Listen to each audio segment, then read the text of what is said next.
Hello everyone, and welcome to Terrified Tales. I am here to help you today. I know you use this video to fall asleep, so before that, like the video and subscribe to the channel also. Where are you from, and what time are you watching? Let us know in the comment now. Get comfortable and relax. Story 1. The Whispering Walls. The story opens on a grey autumn afternoon, with the Martin family arriving at the imposing Hollow Manor, a sprawling Victorian mansion nestled in the heart of a dense forest. The long, winding road leading to the estate is overgrown, its cobblestones fractured by stubborn weeds. Fog clings to the ground like a living thing, curling around the tires of the SUV as it crunches to a stop in front of the towering iron gates. The manor looms ahead, a hulking silhouette against the overcast sky. Its Gothic spires pierce the heavens, and its cracked windows glint faintly, reflecting the dim light like watchful eyes. Vines crawl up its weathered stone facade, clinging to the carved gargoyles that seem frozen mid-scream.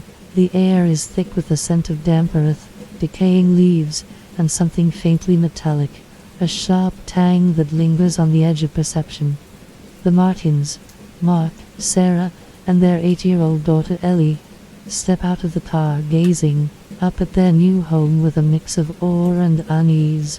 Mark, a tall man with an athletic build, softened by years of office work, adjusts his glasses and gives a low whistle.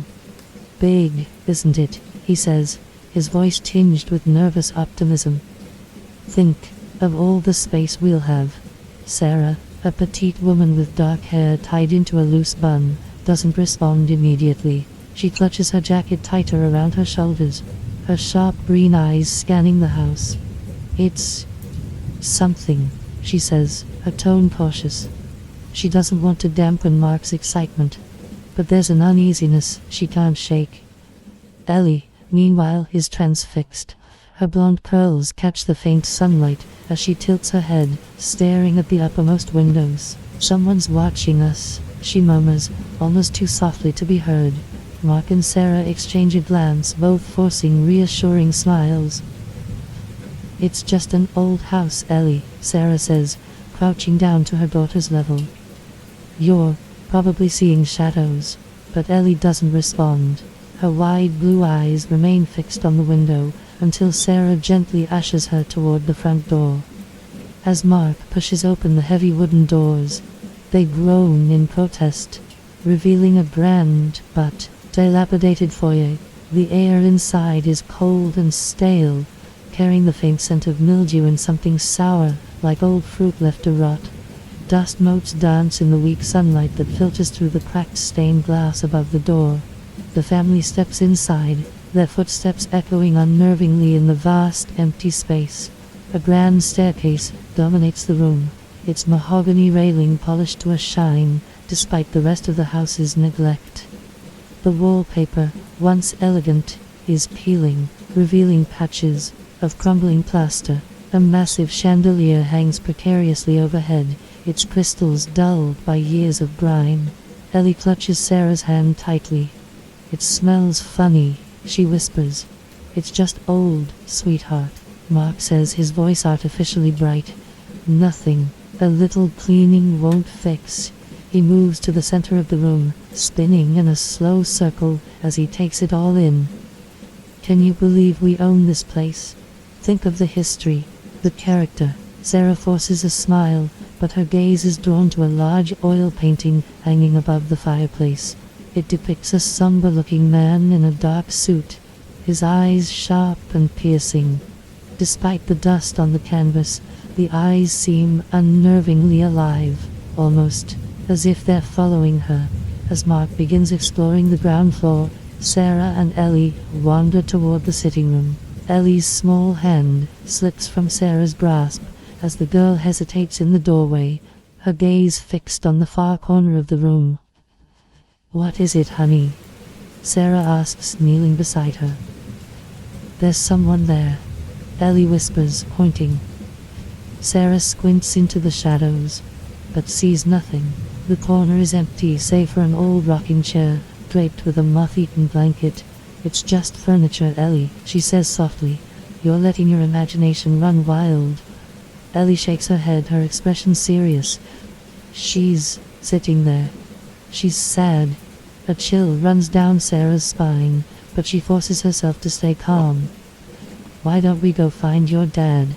she suggests, taking Ellie's hand and leading her back toward the foyer.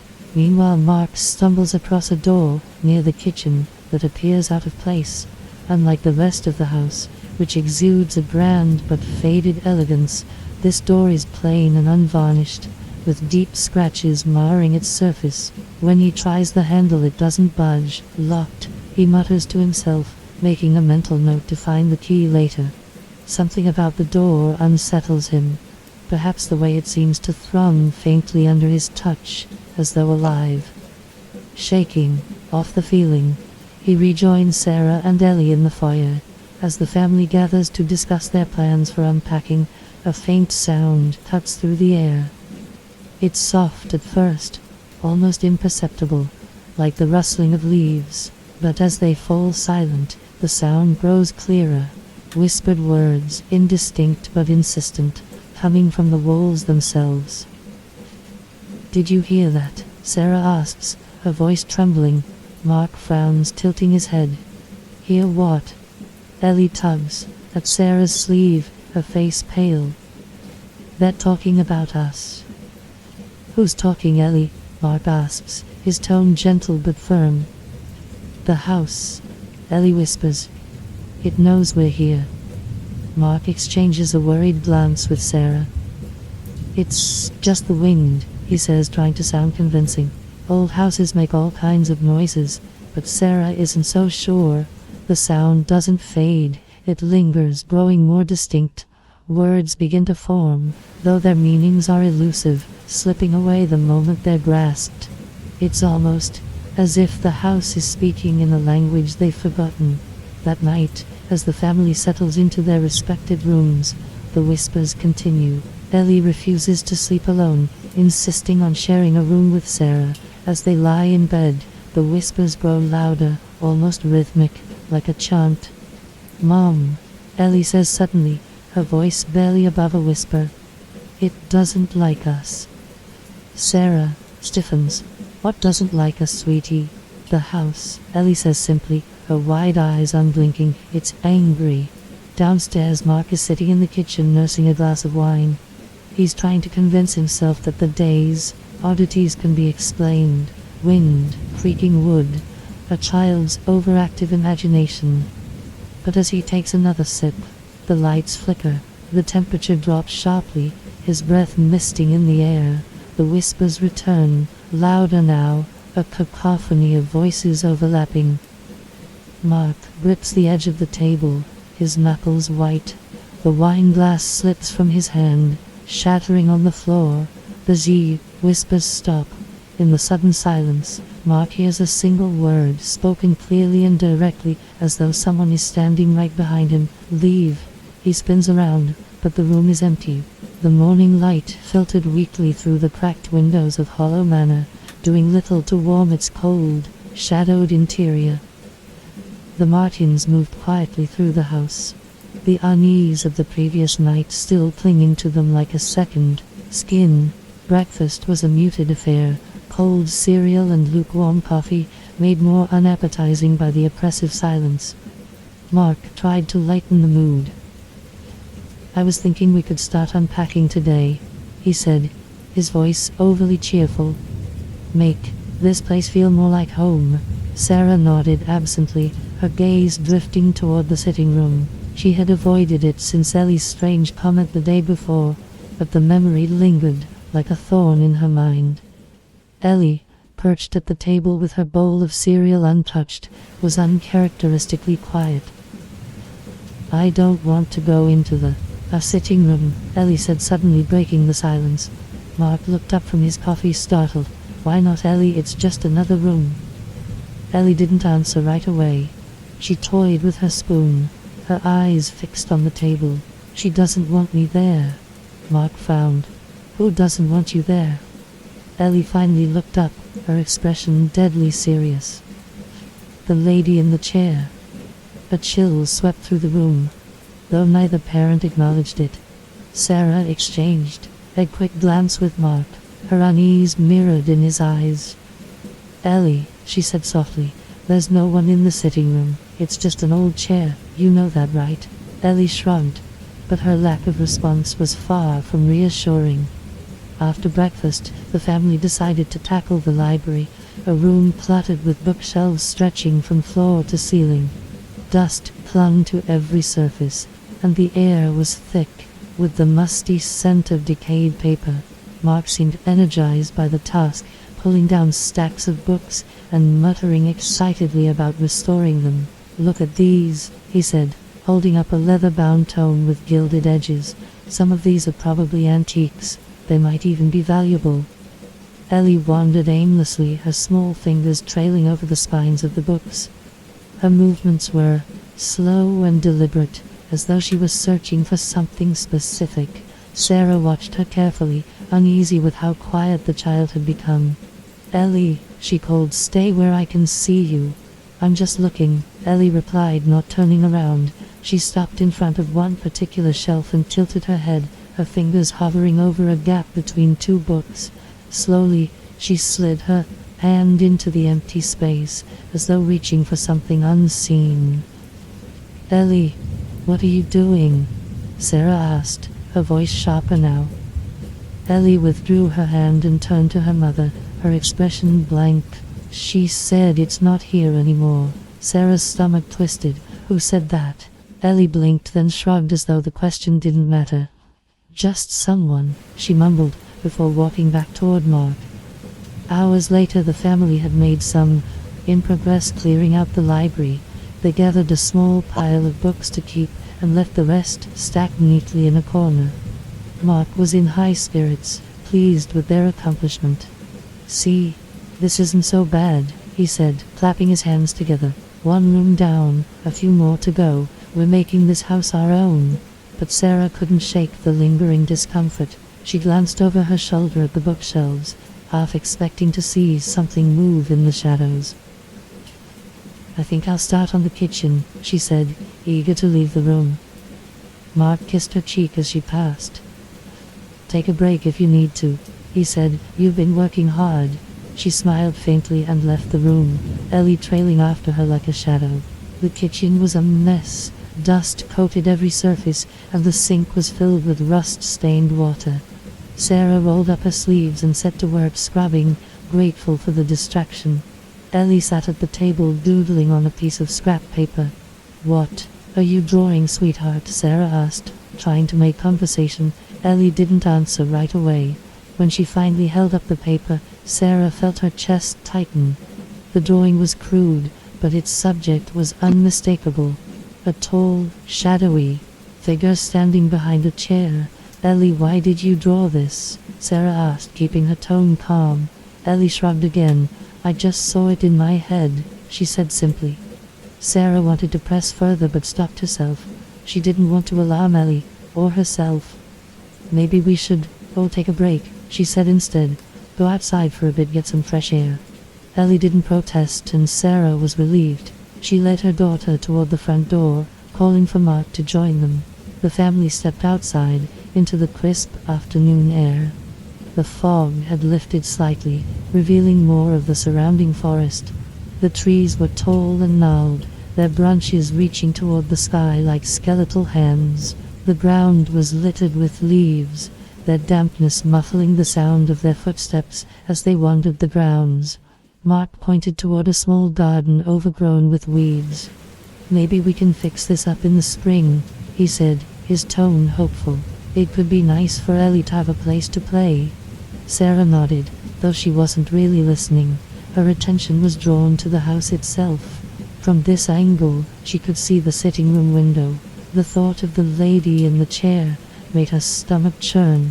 Ellie tugged on her sleeve, pulling her out of her thoughts. "Mom," she whispered, her voice urgent. "She's watching us again." Sarah followed her daughter's gaze to the sitting room window.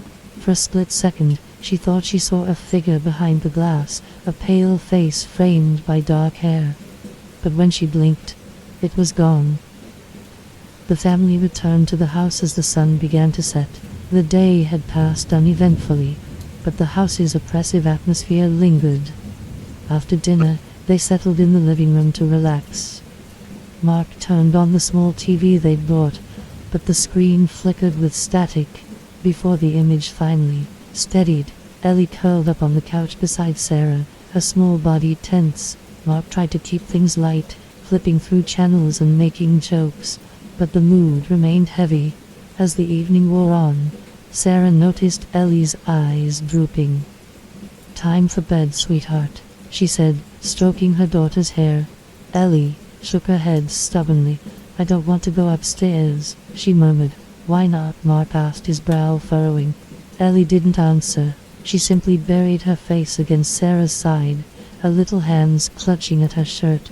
That night, after putting Ellie to bed, Mark and Sarah lay in their own room, the weight of the day pressing down on them.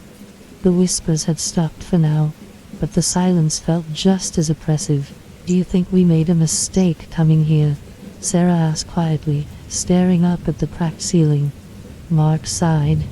"It's just an adjustment period," he said, though his voice lacked conviction. "It's a big change for all of us. We'll get used to it." But as they drifted off to sleep, a soft sound began to echo through the house, the faint, unmistakable sound of footsteps, pacing back and forth above their heads. The Martins woke to a somber morning, the sky outside a blanket of dull grey that seemed to leach color from the world. The house was unnervingly quiet, its oppressive stillness broken only by the occasional creak of settling wood. Mark tried to shake off the tension by preparing breakfast, the aroma of frying eggs and bacon filling the kitchen, but even that seemed to fail in brightening the mood. Ellie sat at the table, her chin propped on her small hands. Her blue eyes were distant, fixed on a point just past the wall. "She's still there," she murmured, almost to herself. Mark turned from the stove, spatula in hand. "What was that, sweetheart?" "The lady in the chair," Ellie said without looking away. "She doesn't like when you're happy." Sarah froze mid-step, the steaming coffee cup in her hand trembling slightly.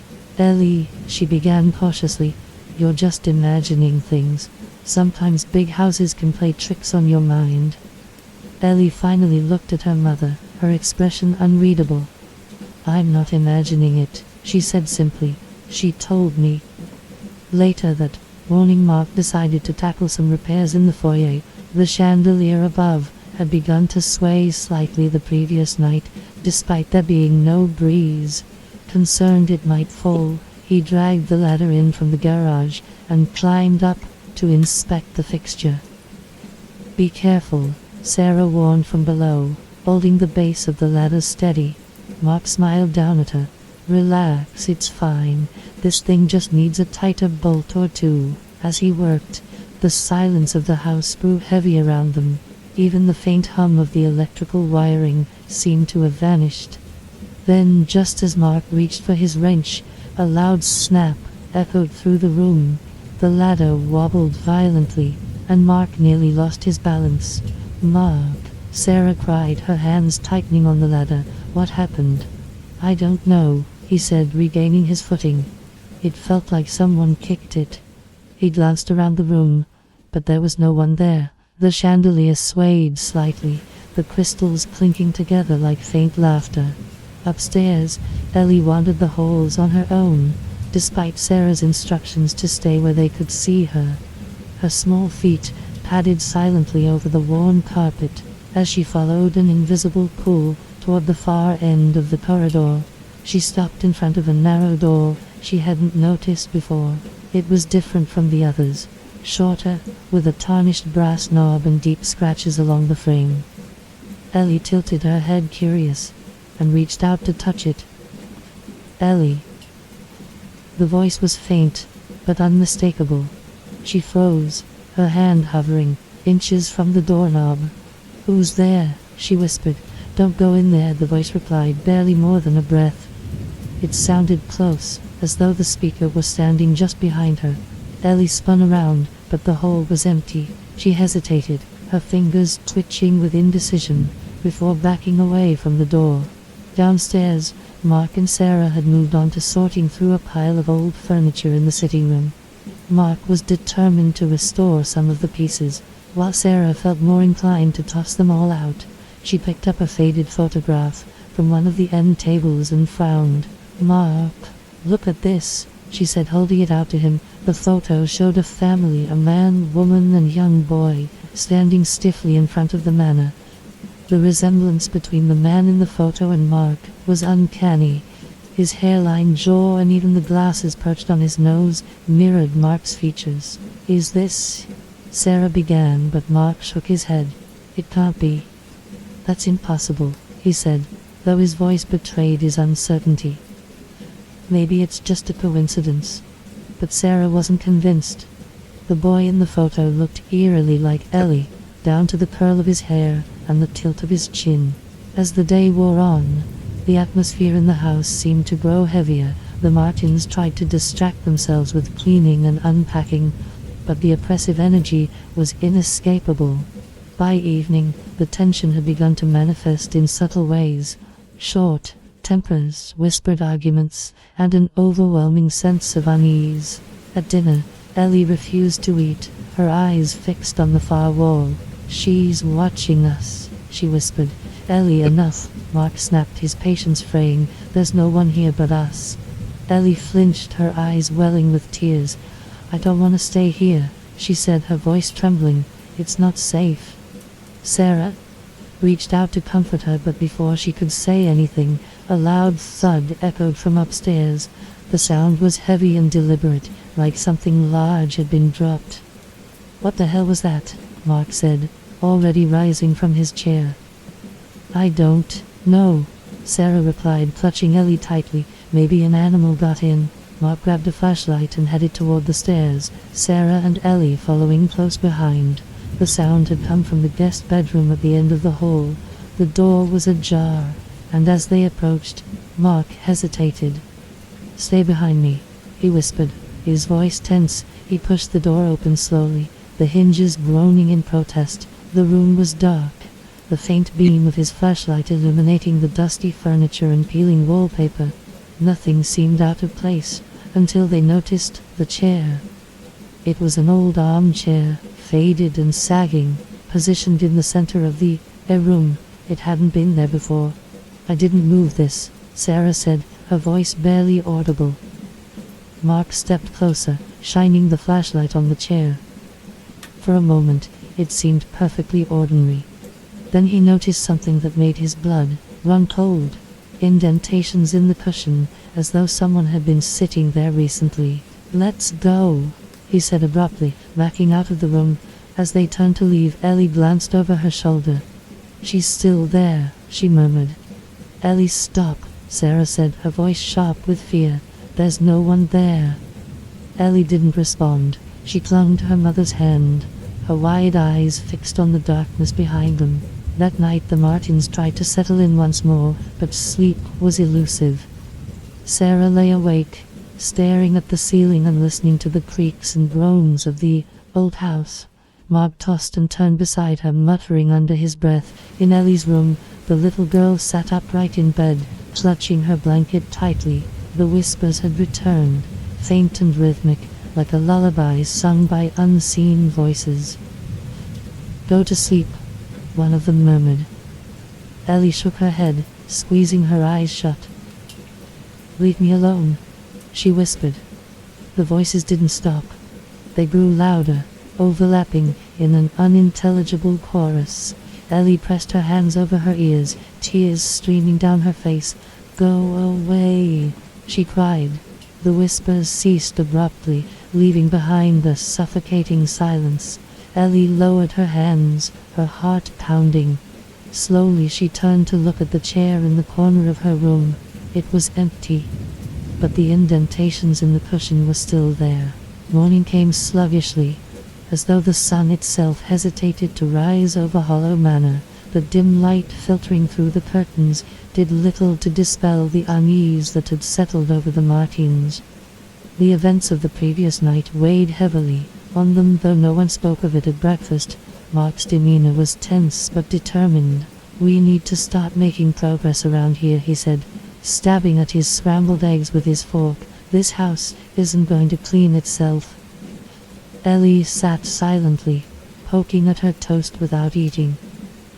Sarah watched her daughter carefully, noting the dark circles under her eyes and the way she kept glancing toward the kitchen doorway.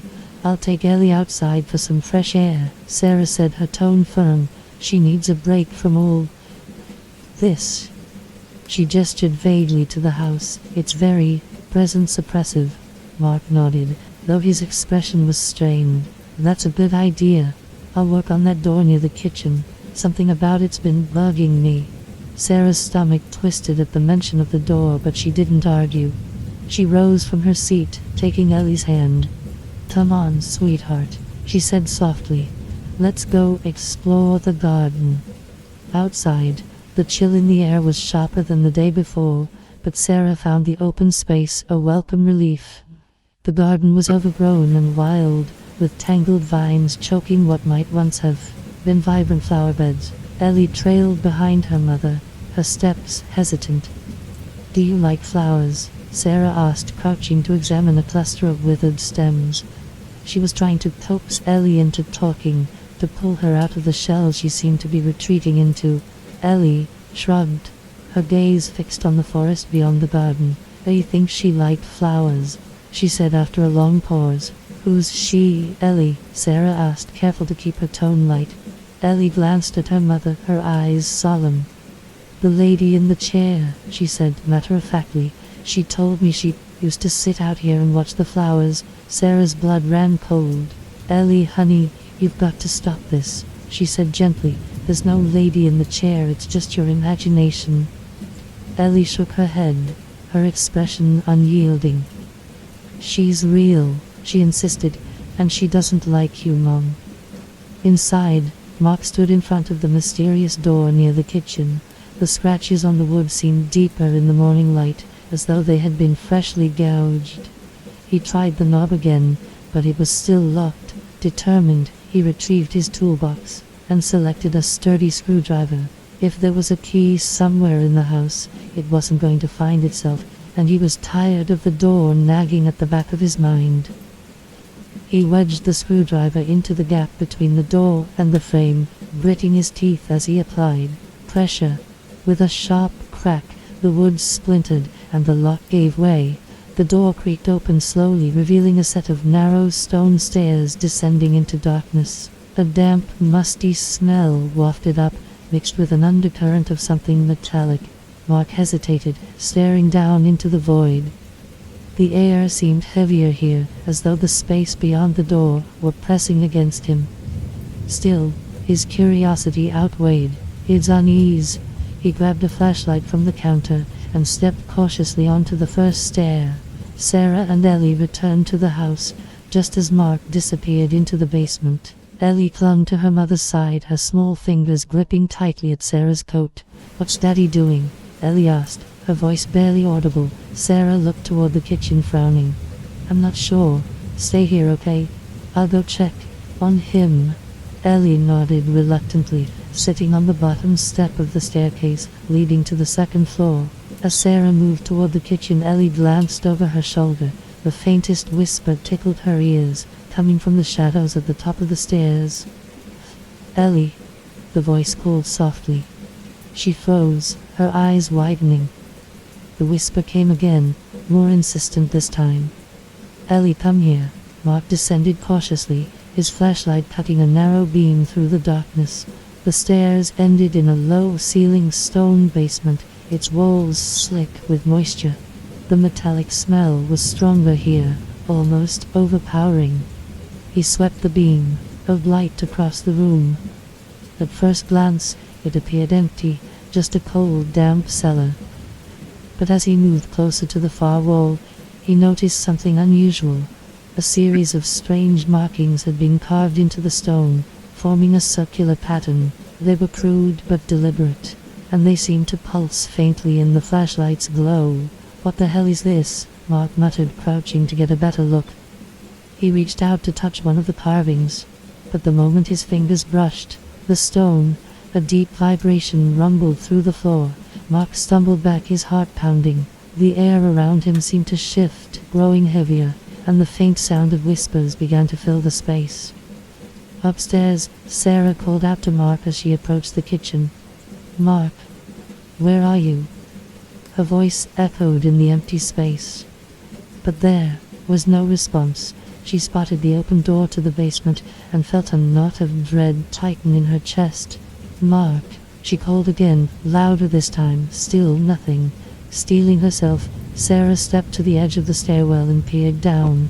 The darkness seemed to stretch endlessly, the beam of light from Mark's flashlight barely visible at the bottom. "Mark, are you down there?" She tried once more. This time, the whispers responded. They were faint at first, like a distant breeze, but they grew louder with each passing second. Sarah froze, her hand gripping the doorframe tightly.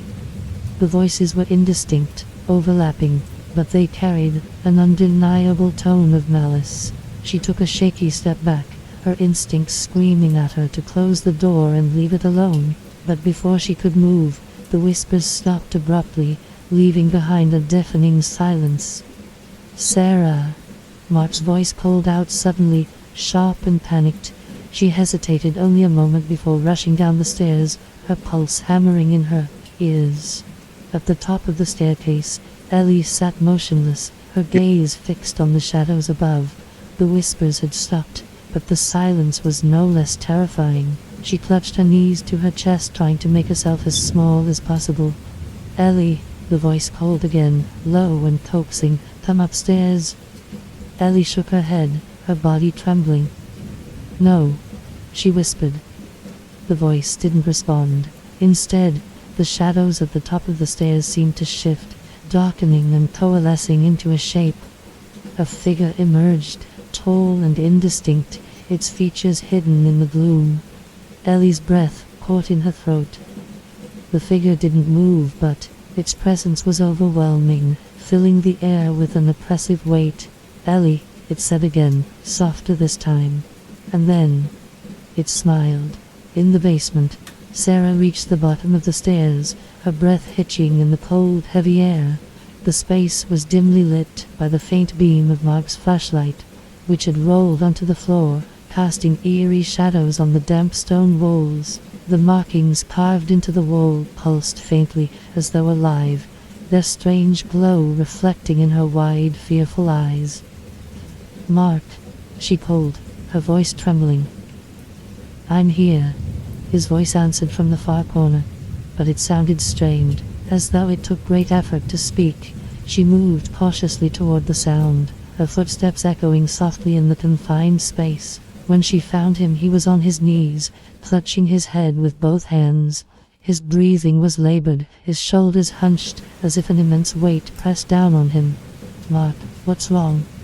Sarah knelt beside him, placing a hand on his back. "I don't know," he gasped. "It's in my head. I touched the wall and now it's like something's whispering to me over and over." Sarah glanced at the carvings, her stomach twisting with dread. "We need to get out of here," she said, her voice firm. "Can you stand?" Mark nodded weakly, leaning on her as they slowly made their way back to the stairs. The whispers grew louder as they ascended, an indistinct chorus that seemed to claw at the edges of their minds. Upstairs, Ellie remained frozen at the base of the staircase. The figure at the top of the stairs hadn't moved, but its presence filled the hallway with an oppressive darkness that seemed to bleed into the surrounding air.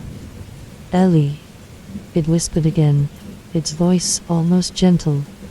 Her small hands gripped the banister tightly as she shook her head. "You're not real," she whispered, though the words sounded hollow even to her. The figure tilted its head, a gesture that might have been curiosity or amusement. Slowly, it began to descend the stairs, its form shifting with each step, as though it were made of smoke and shadow. Ellie stumbled back, her breath coming in short, shallow gasps. "Leave me alone," she cried, her voice cracking. The figure paused, its shadowy form rippling. For a moment it almost seemed to retreat, but then it leaned forward, its indistinct face inches from Ellie's. "You invited me," it whispered, its tone soft but laced with menace. The basement door burst open, and Sarah and Mark emerged into the kitchen, both pale and trembling. Mark collapsed into a chair, his head in his hands, while Sarah scanned the room, her eyes wide with panic. "Ellie," she called, her voice urgent. When there was no response, she rushed toward the staircase, only to freeze at the sight of her daughter cowering on the floor. "Ellie," Sarah shouted, running to her. The girl turned her tear-streaked face toward her mother, relief flooding her features. "Mom," she sobbed, throwing herself into Sarah's arms. Sarah held Ellie tightly, her gaze darting to the top of the stairs. The figure was gone, but the oppressive feeling lingered, like a shadow that refused to fade. "What happened?" Sarah asked, stroking Ellie's hair. "She was there," Ellie whispered. "She came down the stairs." "Who?" Ellie didn't answer, burying her face in her mother's shoulder. In the kitchen, Mark was still sitting in the chair, his breathing uneven. The whispers had stopped when they left the basement, but their echo lingered in his mind, a haunting rhythm that refused to fade. "What was down there?" Sarah asked as she carried Ellie into the room. Mark shook his head. "I don't know," he said, his voice hoarse. "There were markings on the wall, some kind of symbols. When I touched them, it was like the house started talking to me." "Talking to you?" Sarah echoed, her stomach tightening. "It wasn't words exactly," Mark explained, his hands trembling as he gestured. "More like emotions, images. I can't describe it, but it wasn't good." Ellie stirred in Sarah's arms, her voice muffled. "She's mad," she said softly. Both parents turned to her, their unease growing. "What do you mean, Ellie?" Sarah asked gently. "She doesn't like us being here," Ellie said, lifting her tear-streaked face. "She said we need to leave, or she'll make us leave." As night fell, the house seemed to settle into an ominous silence. The Martins gathered in the living room, their nerves frayed and their patience thin. Mark had insisted on trying to maintain some sense of normalcy, putting on a movie for them to watch, but the tension in the room was palpable. Ellie sat curled up on the couch, her eyes fixed on the television, but her mind clearly elsewhere. Sarah sat beside her, her gaze darting to every shadow that flickered across the room. Mark paced restlessly, unable to sit still for more than a few moments. "Maybe we should leave," Sarah said finally, breaking the silence. "At least for a few days, until we figure out what's going on." Mark stopped pacing and turned to her, his expression conflicted. "Leave, Sarah, we've barely been here a week. We can't just run away." "This house isn't normal, Mark," she said, her voice rising. "You felt it yourself down there. And Ellie..." She stopped, glancing at their daughter, who had drawn her knees to her chest. "We're not running," Mark said firmly, though there was a tremor in his voice. "This is our home now, and we're not letting some weirdness chase us out." Sarah opened her mouth to argue, but Ellie's soft voice cut through the tension. "It's not going to let us leave anyway." Both parents turned to her, their unease deepening. "What do you mean, Ellie?" Mark asked carefully. Ellie didn't look up. "She said we're already hers," she murmured. That night, as the house creaked and groaned in the darkness, the Martins tried to sleep. Mark lay awake, staring at the ceiling, his thoughts racing.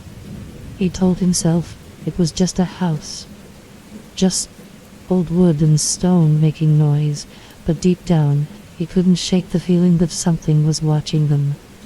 In Ellie's room, the little girl lay curled up under her blanket, clutching her favorite stuffed animal. The whispers had returned, faint but insistent, threading through the air like invisible fingers.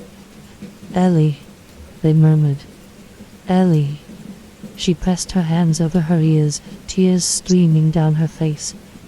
"Go away," she whispered. But the bat whispers only grew louder, their tone shifting from coaxing to angry. You can't run, they said, their voices overlapping into a cacophony. You can't hide, you're ours now. The bedroom door creaked open slowly, the sounds slicing through the oppressive darkness. Ellie's breath caught in her throat as she stared at the doorway. A shadow moved across the threshold, and a familiar figure stepped into the room. It was the lady from the chair. Ellie froze, her small frame trembling under the weight of the figure's presence. The lady from the chair stood in the doorway, her form more distinct now than it had ever been. She was tall and thin, draped in a dark, tattered gown that swayed, as though caught in an invisible breeze. Her face was pale, unnaturally so, with hollow eyes that seemed to drink in the dim light of the room. "Ellie," the woman whispered, her voice soft but echoing with an unnatural resonance. "Why are you hiding from me?" Ellie clutched her stuffed animal tightly, her voice barely a whimper. "Please, leave me alone." The figure tilted her head, her expression unreadable. "But you invited me in," she said, taking a slow step forward. "You spoke to me, you listened, and now you belong to me, too." Ellie shook her head violently, tears spilling down her cheeks. I didn't invite you." The woman's mouth curved into a chilling smile. "Oh, but you did. Every word, every question, it brought me closer." Meanwhile, Sarah lay in bed, staring at the ceiling, as unease coiled tightly around her chest. Mark was finally asleep beside her, his breath deep and steady. But Sarah's thoughts were racing. She couldn't shake the feeling that something was wrong, deeply, irreparably wrong. A faint sound reached her ears, so soft that at first she thought she was imagining it. But as she held her breath and listened, it grew clearer, a low, rhythmic murmur coming from Ellie's room. Sarah sat up abruptly, her heart pounding. The whispering was unmistakable now, rising and falling in a haunting cadence. She shook Mark's shoulder. "Mark, wake up," she hissed, her voice urgent. He groaned, rubbing his eyes. "What is it?" "Ellie," Sarah said, already climbing out of bed. "Something's in her room." They burst into Ellie's room just as the woman reached the foot of the bed. The figure turned slowly to face them, her hollow eyes locking onto Sarah and Mark. For a moment the room seemed to freeze, time itself stretching unbearably thin. "Who are you?" Sarah demanded, though her voice wavered. The woman's smile widened, revealing teeth that were sharp and too white. "I am part of this house," she said, her voice like wind rattling through dead branches. "And now, so are you." Mark stepped forward, his fists clenched. "Stay away from my daughter," he growled. The woman laughed, a sound that sent icy tendrils down their spines. "You can't protect her," she said. "Not here, not in my house." Without warning, the room plunged into darkness. The light from the hallway vanished, as though consumed by an unseen force, leaving only the faint, eerie glow of the woman's hollow eyes. Sarah grabbed Ellie, pulling her daughter into her arms. "We have to get out of here," she whispered to Mark. "I'll distract her," Mark said, his voice low but steady. "Take Ellie and go." Sarah hesitated, but the urgency in Mark's eyes left no room for argument. She nodded and hurried toward the door, clutching Ellie tightly. The woman didn't stop them. She remained where she was, her gaze fixed on Mark. "You're brave," she said, her tone almost mocking, "but bravery won't save you." Mark stood his ground, his heart pounding in his chest. "What do you want?" he demanded. "I want what's mine," she said, her smile fading, "and you don't belong here." Sarah and Ellie stumbled down the hallway, their footsteps echoing in the suffocating silence. Ellie clung to her mother, her small hands shaking. "We can't leave Daddy," Ellie whispered, her voice thick with tears. Sarah tightened her grip on her daughter. "He'll be okay," she said, though the words felt hollow even as she spoke them. "We just need to get somewhere safe." They reached the stairs, but as Sarah began to descend, the air around them grew colder.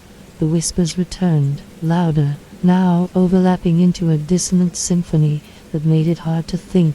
Ellie stopped suddenly, her body stiffening. "She's here," she whispered. Sarah turned, her breath catching in her throat. The shadows at the top of the staircase had coalesced into a familiar shape, the lady from the chair. In Ellie's room, Mark held his ground, his eyes locked on the woman. "If this is your house, why do you want us here?" he asked, trying to keep his voice steady. The woman tilted her head, her hollow eyes narrowing. "Want you here?" she repeated. "No, I didn't want you here. You came uninvited, disturbing the balance. Now, I must make things right." Mark's chest tightened. "What does that mean?" The woman stepped closer, her movements slow and deliberate. "It means you will leave," she said, "one way or another." Mark clenched his fists, his mind racing. "And if we don't?" Her smile returned, sharp and cruel. "Then the house will take you." At the staircase, Sarah clutched Ellie tightly, backing down one step at a time as the figure descended toward them.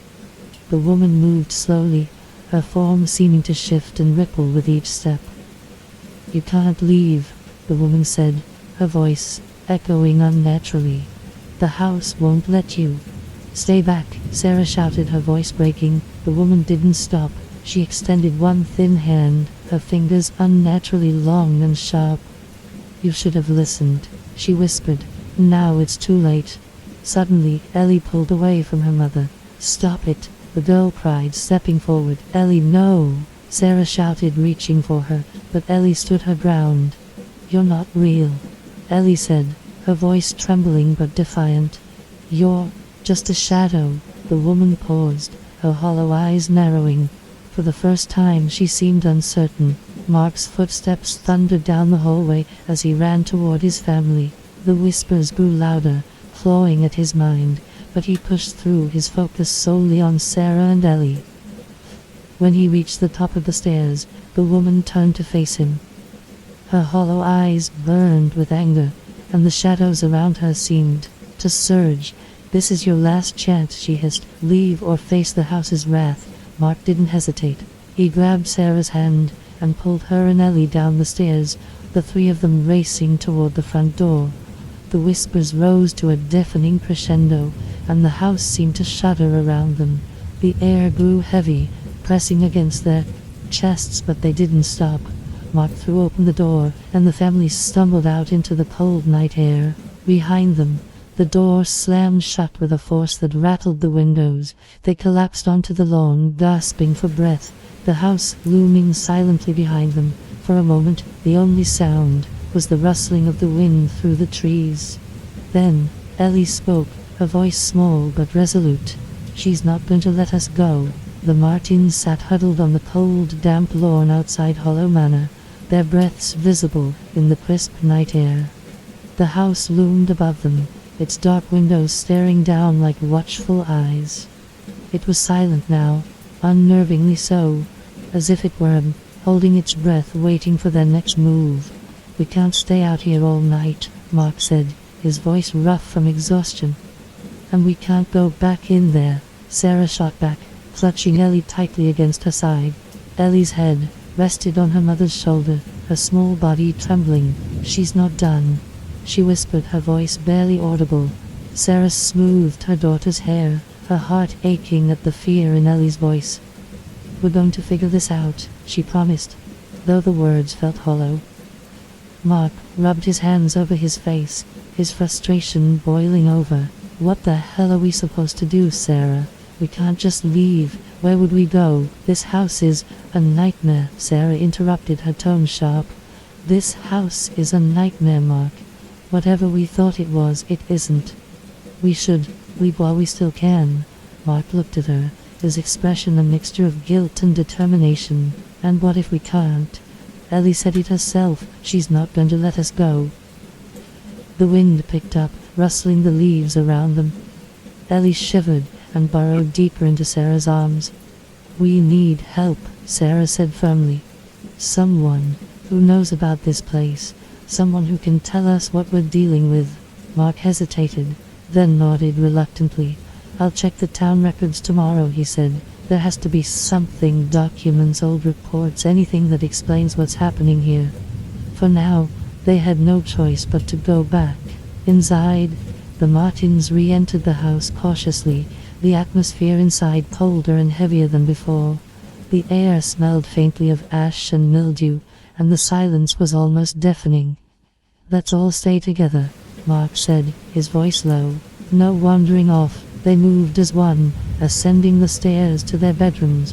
Mark locked the door behind them, his jaw tight as he tested the handle to ensure it wouldn't budge. Ellie climbed into bed without protest, clutching her stuffed animal tightly. Sarah sat beside her, stroking her hair, while whispering reassurances. Mark paced the room, his eyes darting to the shadows that seemed to linger in the corners. "I'll stay up," he said after a long silence. "You two get some rest." Sarah wanted to argue, but she saw the resolve in his expression. She lay down beside Ellie, holding her close, and soon, both mother and daughter drifted into an uneasy sleep.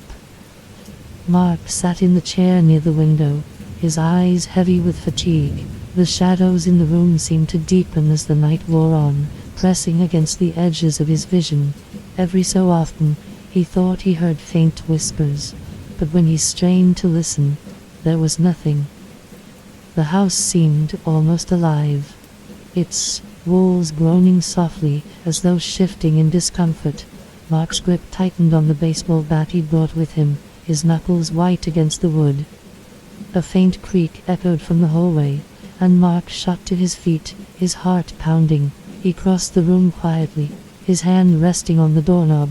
Pressing his ear to the door, he listened intently.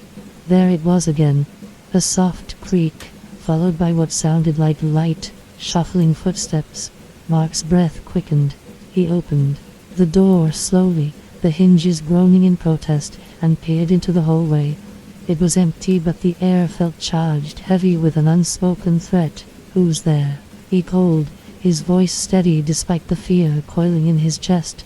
There was no answer, but the faint sound of a child's laughter echoed from the far end of the hall. In the room, Sarah stirred, a low murmur escaping her lips as she shifted in her sleep. Ellie remained still, but her fingers twitched against the fabric of her stuffed animal. Suddenly, Sarah's eyes snapped open. She sat up abruptly, her heart racing, though she couldn't remember why. A vague sense of unease pressed down on her, as if something were watching them. "Mark," she whispered, glancing toward the chair near the window. It was empty. She stood and crossed the room, careful not to wake Ellie. The door to the hallway was slightly ajar, and she hesitated before stepping through it. "Mark," she called again, her voice soft but urgent. From somewhere down the hall she heard his voice. "Sarah, stay in the room." But his tone was wrong, flat and emotionless, like a bad imitation of his usual warmth. Sarah's stomach twisted. "Mark," she called again, louder this time. The house answered. A low, guttural creak reverberated through the walls, followed by the faintest whisper.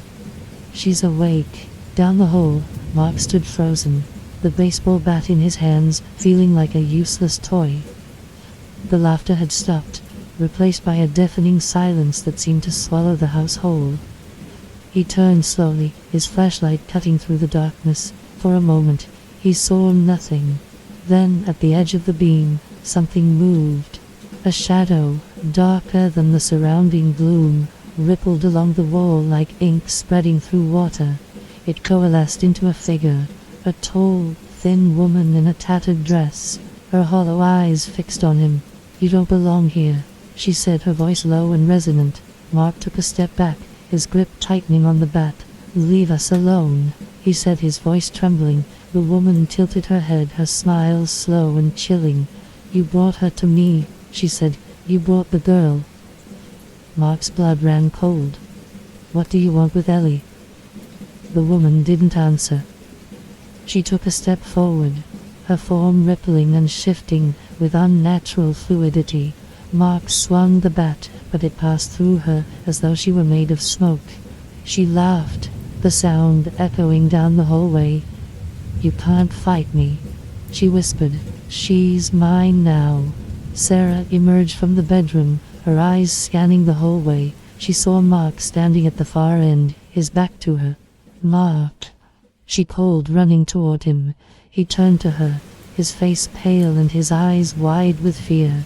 "Sarah, get back." But before she could respond, the shadows around them surged, engulfing the hallway in darkness. Sarah reached out for Mark, her hand brushing his, just as the light disappeared completely. In the suffocating blackness, the whispers returned, louder and more chaotic than ever. "You can't escape," they hissed. "She belongs to us." In the bedroom, Ellie sat bolt upright, her wide eyes fixed on the doorway. The shadows in the room seemed to pulse and shift, growing darker and more oppressive. "Mommy," she called softly, her voice shaking, but no one answered. The door creaked open slowly, and a cold wind swept through the room. Ellie clutched her stuffed animal tightly, her heart pounding in her chest. "Ellie," the familiar voice called. The woman from the chair stepped into the room, her hollow eyes burning with a sinister light. "It's time to come home," she said. The oppressive darkness enveloped the hallway as Sarah reached blindly for Mark's hand, her breath quick and shallow. The whispers clawed at her ears, overlapping into a cacophony of venomous words. She could barely make out Mark's voice, and calling her name strained and distant. "Sarah, don't let go. I'm here," she shouted back, gripping his hand tightly. The cold seemed to seep into her skin, as though the air itself were alive and feeding on her fear. Then, just as suddenly as it had descended, the darkness lifted, retreating like a receding tide. Sarah stumbled forward, dragging Mark with her, and they collapsed against the wall. The hallway was dimly lit once more, the familiar shadows of the house regaining their natural stillness. But the reprieve was short-lived. "Ellie," Sarah gasped, scrambling to her feet. She turned toward the bedroom, her heart pounding with dread. Mark pushed himself upright, his face pale. "Stay close," he said, gripping the baseball bat tighter as they moved toward the room. Inside Ellie's room, the air was icy and thick, charged with an unnatural energy. Ellie sat frozen on her bed, clutching her stuffed animal. Her wide, tear-filled eyes were fixed on the figure standing at the foot of her bed, the woman from the chair. The woman's dark, tattered gown fluttered as though caught in a breeze only she could feel. Her hollow eyes glowed faintly, locked onto Ellie with an almost predatory hunger. "Ellie," she said softly, her voice low and melodic. "You can't hide forever." Ellie whimpered, pulling the blankets up to her chin. "Go away," she whispered. The woman tilted her head, her smile sharp and cruel. "But you called to me," she said, her tone almost teasing. "And now, you're mine." The door burst open, and Sarah and Mark rushed in. Sarah immediately placed herself between Ellie and the woman, her arms spread protectively. "Stay away from her," Sarah shouted, her voice trembling but firm. The woman's eyes flicked to Sarah, her expression twisting into something colder, sharper. "You think you can protect her?" she asked, taking a slow step forward. Mark raised the bat, his hands shaking. "Get out," he growled. "Leave my family alone." The woman laughed, a sound that seemed to reverberate through the walls. "This house is mine," she said, "and everything within it belongs to me." The shadows in the room began to writhe, stretching and shifting as though alive. The temperature plummeted further, and the whispers returned, circling the family like vultures. Sarah grabbed Ellie, pulling her into her arms as she backed toward the door. "We're leaving," she said, her voice resolute. "You can't leave," the woman hissed, her form rippling. "Not now, not ever." Mark swung the bat, aiming for the woman's head. But as before, the bat passed through her as though she were made of smoke. She didn't flinch. Instead, her smile grew wider. "Foolish," she said, her voice dripping with contempt. "You can't fight the house." Suddenly the shadows surged toward Mark, wrapping around his legs and pulling him to the ground. He cried out, struggling against the tendrils of darkness that seemed to tighten with every movement. "Mark!"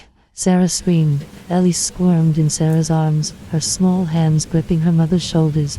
"Mommy, it's my fault," she cried. "She's here because of me." "Don't say that," Sarah said, her voice fierce. "This isn't your fault." Ellie shook her head, tears streaming down her face. She said I called her. She said I let her in. Sarah's heart clenched, but there was no time to unpack Ellie's words. The shadows were crawling up Mark's chest now, pulling him closer to the woman. His face was pale, his movements frantic as he fought to free himself. "Sarah," he gasped, "take Ellie and run."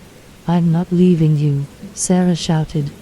She looked desperately around the room, her mind racing for a solution.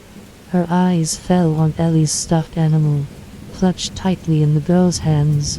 The sight of it triggered a memory, the strange symbols Mark had described in the basement. "Ellie," Sarah said urgently, "the book. The one Daddy found in the library. Do you remember where it is?" Ellie nodded quickly, her sobs hitching. "It's in the big box by the fireplace," she said. "Stay here," Sarah said, setting Ellie down. "Don't move." "Sarah, no!" Mark shouted as she bolted from the whispers followed Sarah as she raced down the stairs, growing louder with every step. The air seemed to thicken, pressing against her like an invisible force trying to slow her down. When she reached the library, the room felt colder than the rest of the house. Shadows clung to the corners, and the faint sound of laughter echoed faintly, mocking her. She found the box by the fireplace and tore it open, her hands shaking. Inside, among the clutter of old papers and trinkets, was a leather-bound book. Its cover was cracked and faded, but the strange symbols etched into its surface pulsed faintly, as though alive. "This has to be it," she whispered, clutching it tightly. Upstairs, Mark's struggles were growing weaker. The shadows had nearly engulfed him, their grip tightening with each passing second. The woman stood over him, her hollow eyes glowing with triumph. "You can't save her," she said, her voice calm and certain. "The house has chosen over my dead body," Mark spat, though his voice was barely audible. The woman's smile widened. "That can be arranged." Sarah burst back into the room holding the book aloft. "Let him go," she shouted, her voice cracking. The woman's gaze snapped to Sarah, her expression darkening. "What is that?" she demanded, her tone laced with anger. Sarah didn't answer. She flipped open the book, scanning its pages frantically. The text was written in a language she didn't understand, but the symbols matched those Mark had described. The woman stepped toward her, the shadows in the room surging wildly. "Put it down," she hissed. "You don't know what you're doing." "Maybe not," Sarah said, her voice trembling. "But I know it scares you." With shaking hands she pressed her palm against one of the glowing symbols in the book. The effect was immediate. A deafening roar echoed through the room as the shadows recoiled, retreating from Mark's body. The woman let out an inhuman shriek, her form flickering like a flame caught in the wind. Sarah held the book tighter, her voice firm despite the fear coursing through her. "You don't own us," she said. "This house doesn't own us." The woman's form began to dissolve, her edges blurring into smoke. "You can't escape me," she hissed. "This house never lets go." The shadows collapsed inward, and the woman vanished with a final piercing scream. Mark lay gasping on the floor, and Sarah rushed to his side, pulling him into her arms. Ellie ran to them, tears streaming down her face as she clung to her parents. For the first time that night the house was silent. The silence in Hollow Manor was deafening, heavy, with an almost oppressive stillness that felt unnatural. The house, so full of whispers and unseen movement moments ago, now stood in eerie quiet, as though holding its breath. Mark leaned heavily against Sarah as she helped him sit upright. His breathing was labored, his face pale, and his hands trembled as they clutched her arms for support. Ellie knelt beside them, her tear-streaked face filled with worry. "Are you okay?" Sarah whispered, her voice strained. Mark nodded weakly, but his voice was hoarse when he spoke. What did you do?" Sarah held up the leather-bound book, its strange glowing symbols still faintly pulsating on the cover. "I don't know," she admitted, her voice shaky, "but whatever it is, it worked. For now." Ellie's small hand clutched Sarah's sleeve. "She's not gone," she said softly. "She's still here." The words sent a shiver through both parents, their gazes snapping to Ellie. "How do you know that, sweetheart?" Sarah asked gently. Ellie hesitated, her eyes darting to the shadows pooling in the corners of the room. "She said she'll come back. She said the house never lets go." Mark pushed himself to his feet, leaning on the bedpost for balance. "Then we can't stay here," he said, his voice steady despite the weakness in his body. "We're leaving tonight." Sarah's eyes widened. "We can't leave in the middle of the night, Mark. We don't even know if she'll let us go." "We don't have a choice," he said firmly. "If we stay, she'll find another way to get to us, or worse, to Ellie." Ellie looked up at him, her small voice trembling. "But what if she follows us?" Mark crouched down, placing his hands on Ellie's shoulders. "She won't," he said, though the conviction in his voice was more for her sake than his own. "We'll leave this house behind, and she'll stay here where she belongs." Sarah frowned, her doubt plain on her face. "Do you really believe that?" Mark didn't answer. Instead, he stood and began gathering their things. The family moved quickly, packing only what they could carry. The tension in the house was palpable, the oppressive silence amplifying every creak of the floorboards and rustle of clothing. Sarah stuffed Ellie's clothes into a duffel bag, her hands shaking. "What about the book?" she asked, glancing toward the leather-bound tome sitting on the dresser. Mark hesitated, his jaw tightening. "We take it with us," he said finally. "If it's the only thing that scares her, we need to keep it." Ellie sat on the bed, clutching her stuffed animal tightly. Her wide eyes flicked between her parents, her fear plain. "She's watching us," she murmured. Sarah froze mid-motion. "Ellie, what do you mean?" The little girl pointed toward the window. "She's outside." Mark and Sarah exchanged a look before moving to the window. Pulling back the heavy curtains, they peered out into the dark yard. The garden stretched out before them, bathed in faint moonlight, but there was no sign of the woman. "Ellie, there's no one there," Mark said, trying to sound reassuring. Ellie shook her head. "She's there," she insisted. "She's in the shadows." Mark frowned, squinting at the edges of the garden, where the trees cast deep, impenetrable shadows. For a moment he thought he saw something shift, a faint ripple of movement, but it was gone too quickly to be certain. "Let's not waste time," he said, stepping back from the window. "We leave now." As the Martins descended the staircase, the oppressive stillness of the house seemed to close in around them. Every step echoed unnaturally, the sound reverberating far longer than it should have. Ellie clung to Sarah's hand, a stuffed animal pressed tightly against her chest. She kept glancing over her shoulder, her small face pinched with worry. "She doesn't want us to go," Ellie whispered. Sarah knelt down, placing her hands on Ellie's cheeks.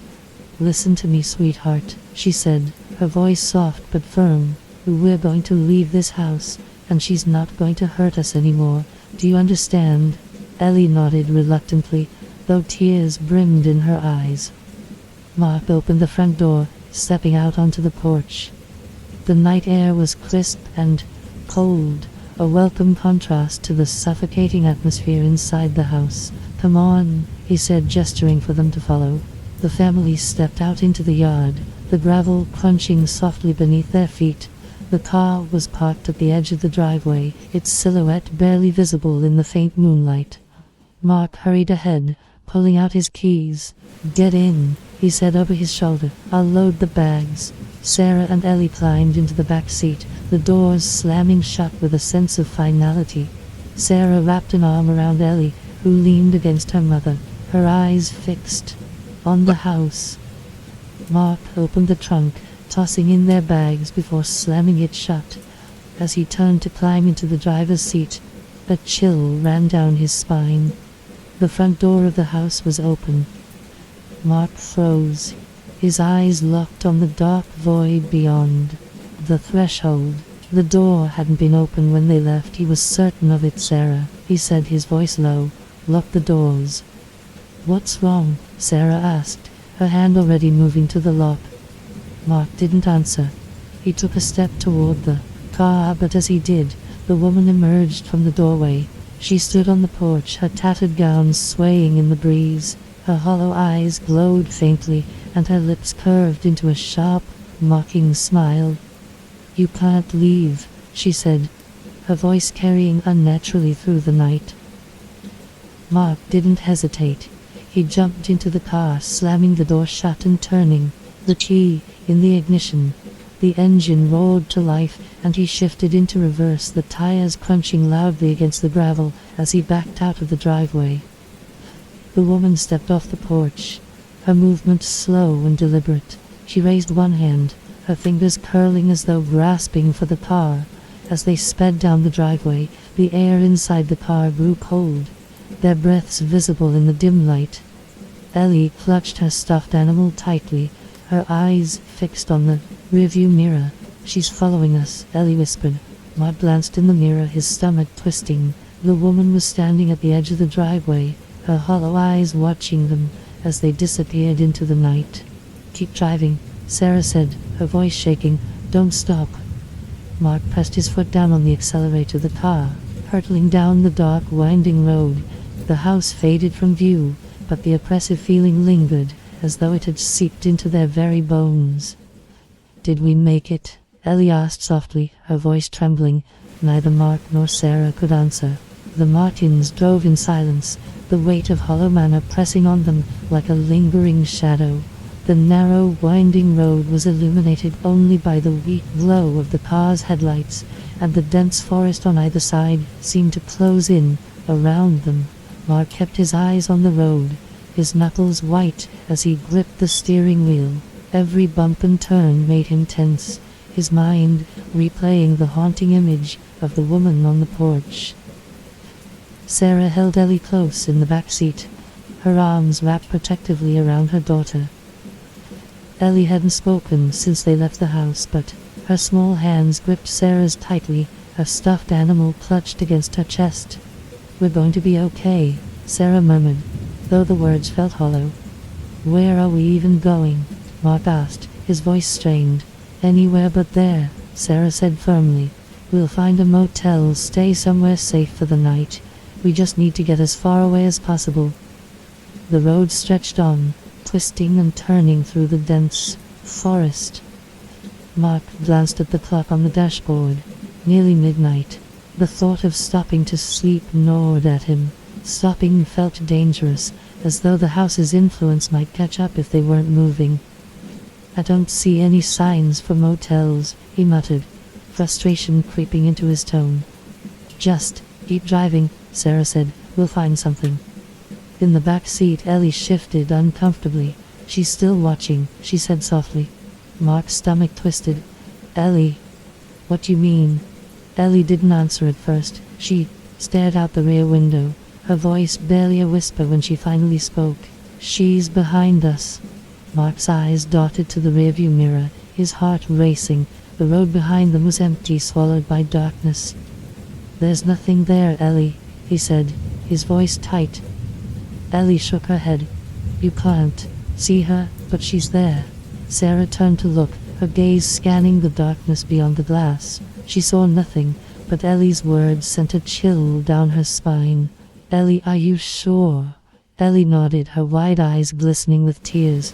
"She doesn't need to be close. The house told her how to follow us." Sarah's breath hitched.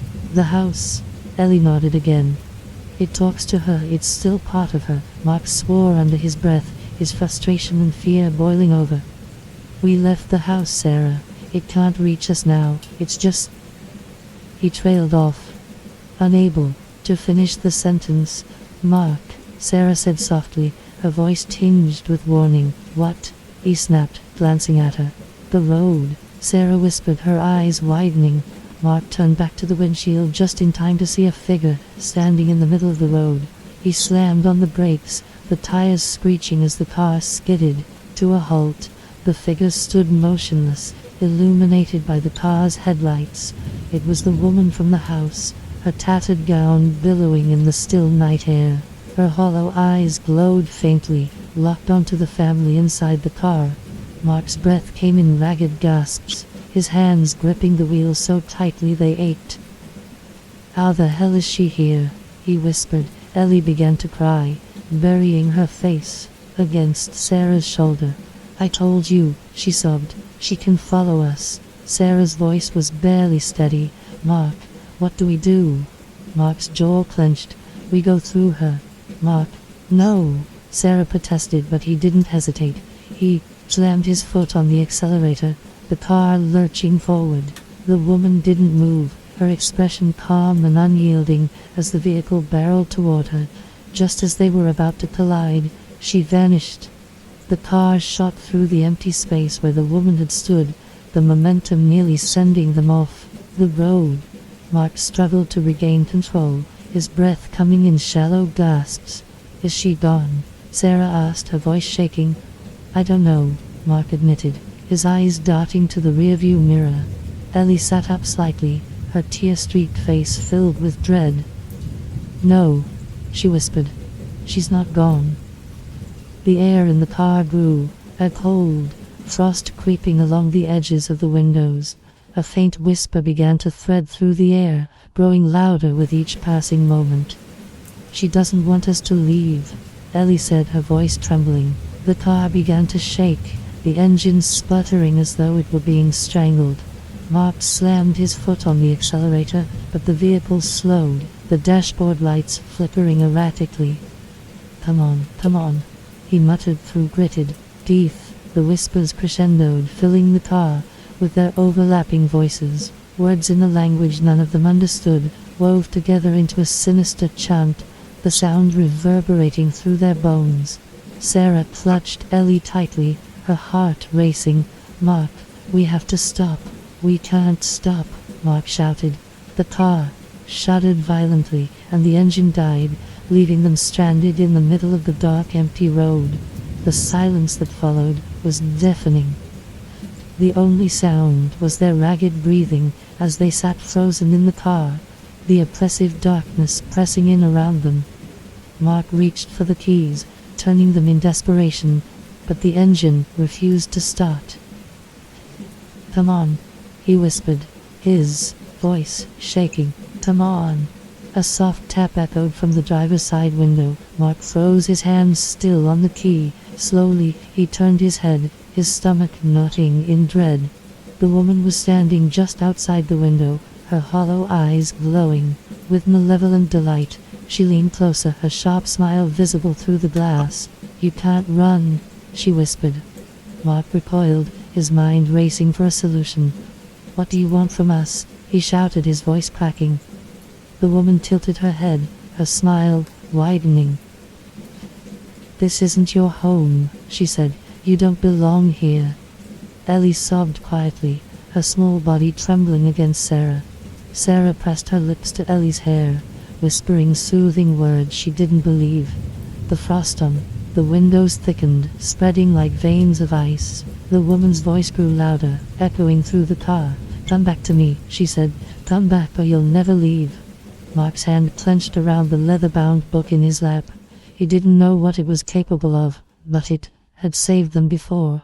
He opened the book, his eyes scanning the glowing symbols. The woman's expression shifted, her smile faltering for the first time. "Stop," she hissed, her voice sharp and commanding. Mark ignored her. He placed his hand on one of the symbols, and the book pulsed with energy, a faint glow filling the car. The woman let out an inhuman scream, her form dissolving into a swirling mass of shadows. The frost on the windows began to melt, and the whispers faded into silence. The car's engine roared to life, startling them all. "Drive," Sarah shouted. Mark didn't need to be told twice. He slammed his foot on the accelerator, and the car sped down the road, leaving the swirling shadows behind. As the road stretched on, the oppressive atmosphere began to lift. The forest grew thinner, and the faint lights of a distant town came into view. "Did we lose her?" Sarah asked, her voice barely above a whisper. "I don't know," Mark admitted, his hands trembling on the wheel. Ellie looked out the rear window, her expression unreadable. "She's not gone," she said, softly. "She's just waiting." The faint glow of the town's lights ahead was a small comfort to the Martins, though their relief was fragile, teetering on the edge of fear. The car sped along the road, the rhythmic hum of the tires against the asphalt the only sound. Inside the vehicle, no one spoke. Ellie sat quietly in the back seat, her wide eyes still fixed on the rearview mirror. Mark focused on the road, his grip on the steering wheel firm despite his trembling hands. Sarah held Ellie close, her arms protective but stiff, her gaze darting between the road ahead and her daughter. Finally, as they neared the outskirts of the town, Sarah broke the silence. "We need to find a place to stop.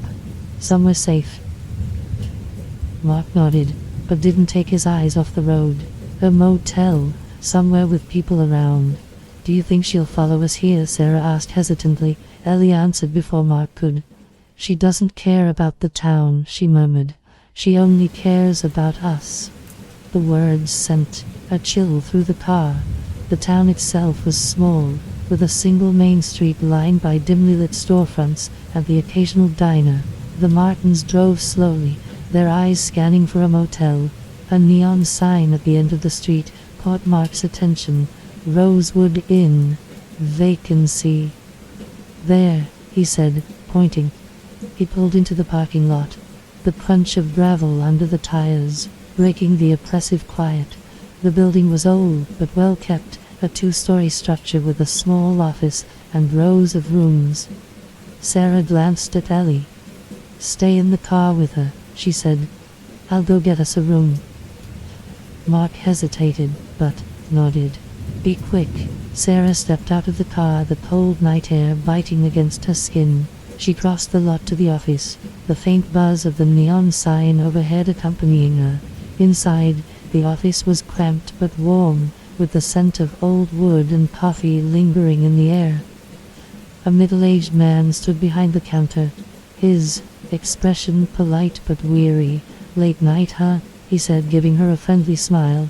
"You could say that," Sarah replied, forcing a smile of her own. "We need a room for the night." "Just one." The man nodded, turning to retrieve a key from the wall behind him. "Room 8, he said, setting the key on the counter. "Quiet and cozy. You staying long?" "Just for the night," Sarah said, quickly. Sliding cash across the counter, the man studied her for a moment, his smile faltering slightly. "You look like you've seen a ghost," he said, his tone light but curious. Sarah hesitated. "It's been a rough evening," she said, finally taking the key. "Thanks." As Sarah stepped out of the office and headed back to the car, the hairs on the back of her neck stood on end. She glanced around the parking lot, her eyes scanning the shadows that clung to the edges of the lot. Nothing moved, but the sense of being watched was undeniable. When she reached the car, she opened the door quickly, climbing inside. "I got the room," she said, her voice tight. "Number 8. Mark nodded, pulling the car into the designated space. Ellie didn't speak, her gaze still fixed on the rearview mirror. The room was small but clean, with 2 double beds, a small table, and a TV mounted on the wall.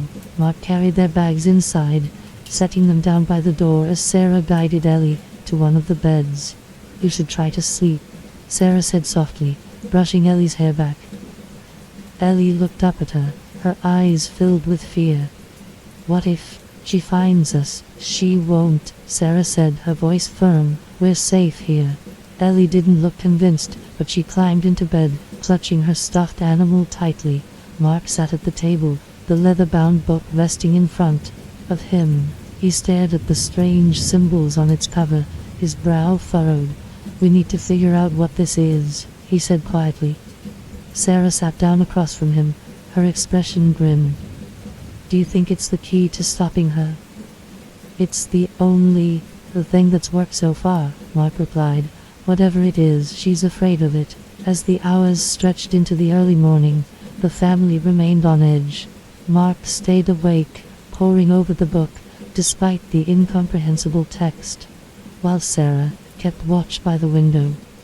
Ellie had finally drifted off to sleep, her small frame curled under the thin blanket, but the quiet didn't last. A soft tap at the window shattered the fragile calm. Sarah froze, her breath catching in her throat. Slowly, she turned her head, her heart pounding.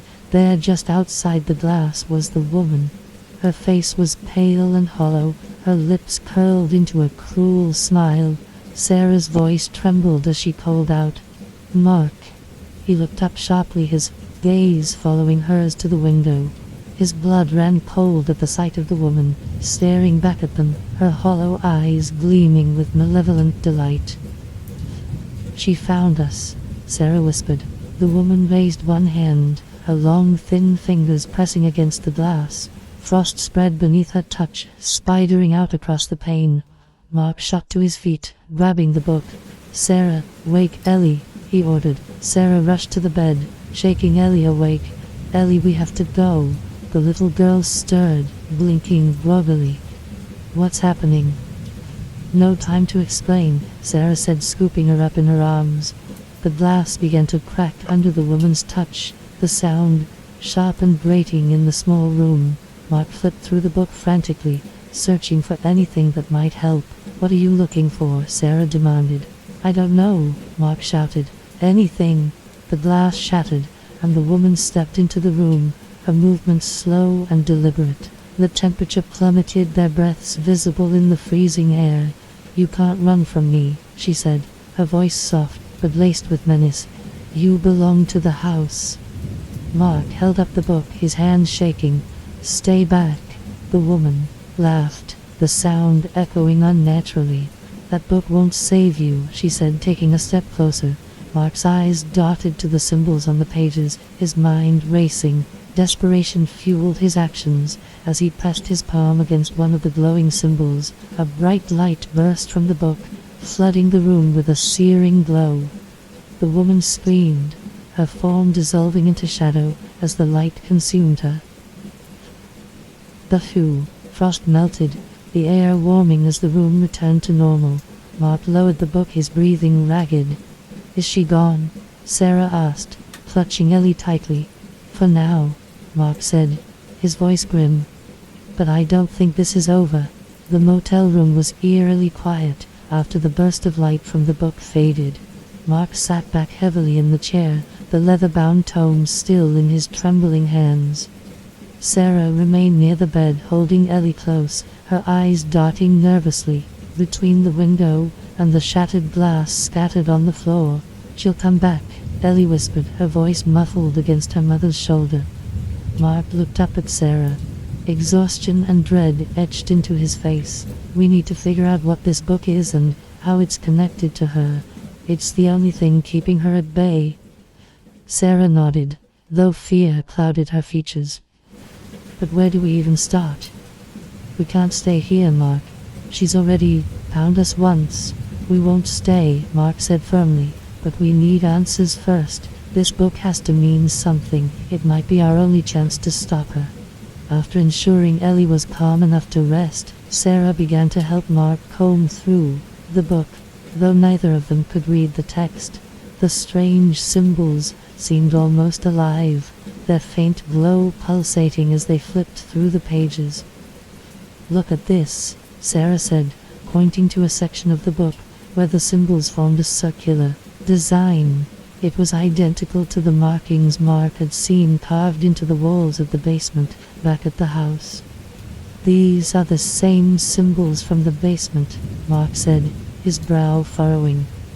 "It has to be connected to the house. Maybe the woman too. But why does she want us?" Sarah asked. "What does she mean when she says the house owns us?" Mark shook his head, frustration bubbling beneath his calm facade. "I don't know, but whatever she's tied to, it's ancient. Look at this." He turned the book towards Sarah, showing her an illustration of a tree with sprawling roots that stretched into the edges of the page. Shadowy figures were tangled within the roots, their faces twisted in agony. "It's like the house," Sarah murmured, a chill running down her spine. "The roots, the shadows, it's feeding on people, isn't it?" Ellie stirred, sitting up on the bed, her wide, tear-streaked eyes fixed on her parents. "It's not just the house," she said softly. Sarah and Mark both turned to her, their concern evident. "What do you mean, Ellie?" Sarah asked gently. Ellie hugged her stuffed animal tightly, her voice trembling. "She told me the house isn't alive by itself, it's part of something bigger, something underground." Mark's grip on the book tightened. "What do you mean, underground?" Ellie hesitated, then glanced at the book. "Observe the roots," she said. "It's all connected. The house, the land, and her. They're part of the same thing." Mark exchanged a worried glance with Sarah. "If it's connected to the land," he said, "then running won't help. It's not just the house, it's everywhere." Sarah felt her stomach twist. "So what do we do? We can't stay, but we can't escape her either." Mark looked down at the book, his mind racing. "Maybe the answer is in here. If the house and the woman are tied to something bigger, maybe we can cut her off, destroy whatever's feeding her. But how do we do that when we don't even know what it is?" Sarah asked. "We'll figure it out," Mark said, though his voice carried little conviction. As the night stretched on, the family remained huddled in the motel room, poring over the book for any clue, any answer that might give them a way out. But the text remained inscrutable, the symbols offering no obvious solution. Ellie, too exhausted to stay awake, finally drifted off to sleep on the bed. Sarah watched her daughter's small form rise and fall with each breath, her heart aching with guilt and fear. "This isn't fair to her," Sarah said quietly, her voice heavy with emotion. "She's just a little girl, Mark. She shouldn't have to go through this." Mark's face hardened. "I know," he said, "and that's why we have to stop this no matter what it takes." Sometime after midnight, a soft sound broke the stillness of the room. It was faint at first, a low rhythmic tapping coming from the walls. Mark froze, his hand hovering over the book. Sarah's eyes widened, and she instinctively reached for Ellie, who remained asleep. The tapping grew louder, more insistent, spreading across the room as though something were crawling inside the walls. "She's here," Sarah whispered, her voice trembling. Mark stood, grabbing the book. "She won't stop until we do something," he said. "We need to use this." "How?" Sarah asked, her voice rising in panic. "We don't even know what it does." Before Mark could respond, the lights in the room flickered and died, plunging them into darkness. Ellie woke with a start, a small cry cutting through the oppressive silence. Sarah pulled her close, whispering reassurances, though her own fear was palpable. A voice echoed through the room, low and haunting. "You can't escape me," the woman said, her tone laced with cruel delight. "The house claimed you the moment you entered. There is no leaving." "Why us?" Mark shouted into the darkness, his frustration and fear boiling over. "What do you want from us?" The woman's laughter was cold and sharp, filling the room. "The house chose you," she said. "You belong to it now, just like all the others." The whispers began again, overlapping and growing louder until they were almost deafening. Mark flipped through the book desperately, searching for something, anything that might help. His eyes fell on the circular symbol from before, and his heart raced as he noticed faint instructions written around its edges. Though he couldn't read the language, the diagram seemed to depict a ritual of some kind. "This is it," he said, his voice urgent. "This has to be the way to stop her." "What do we do?" Sarah asked, clutching Ellie tightly. Mark studied the diagram, his hand shaking.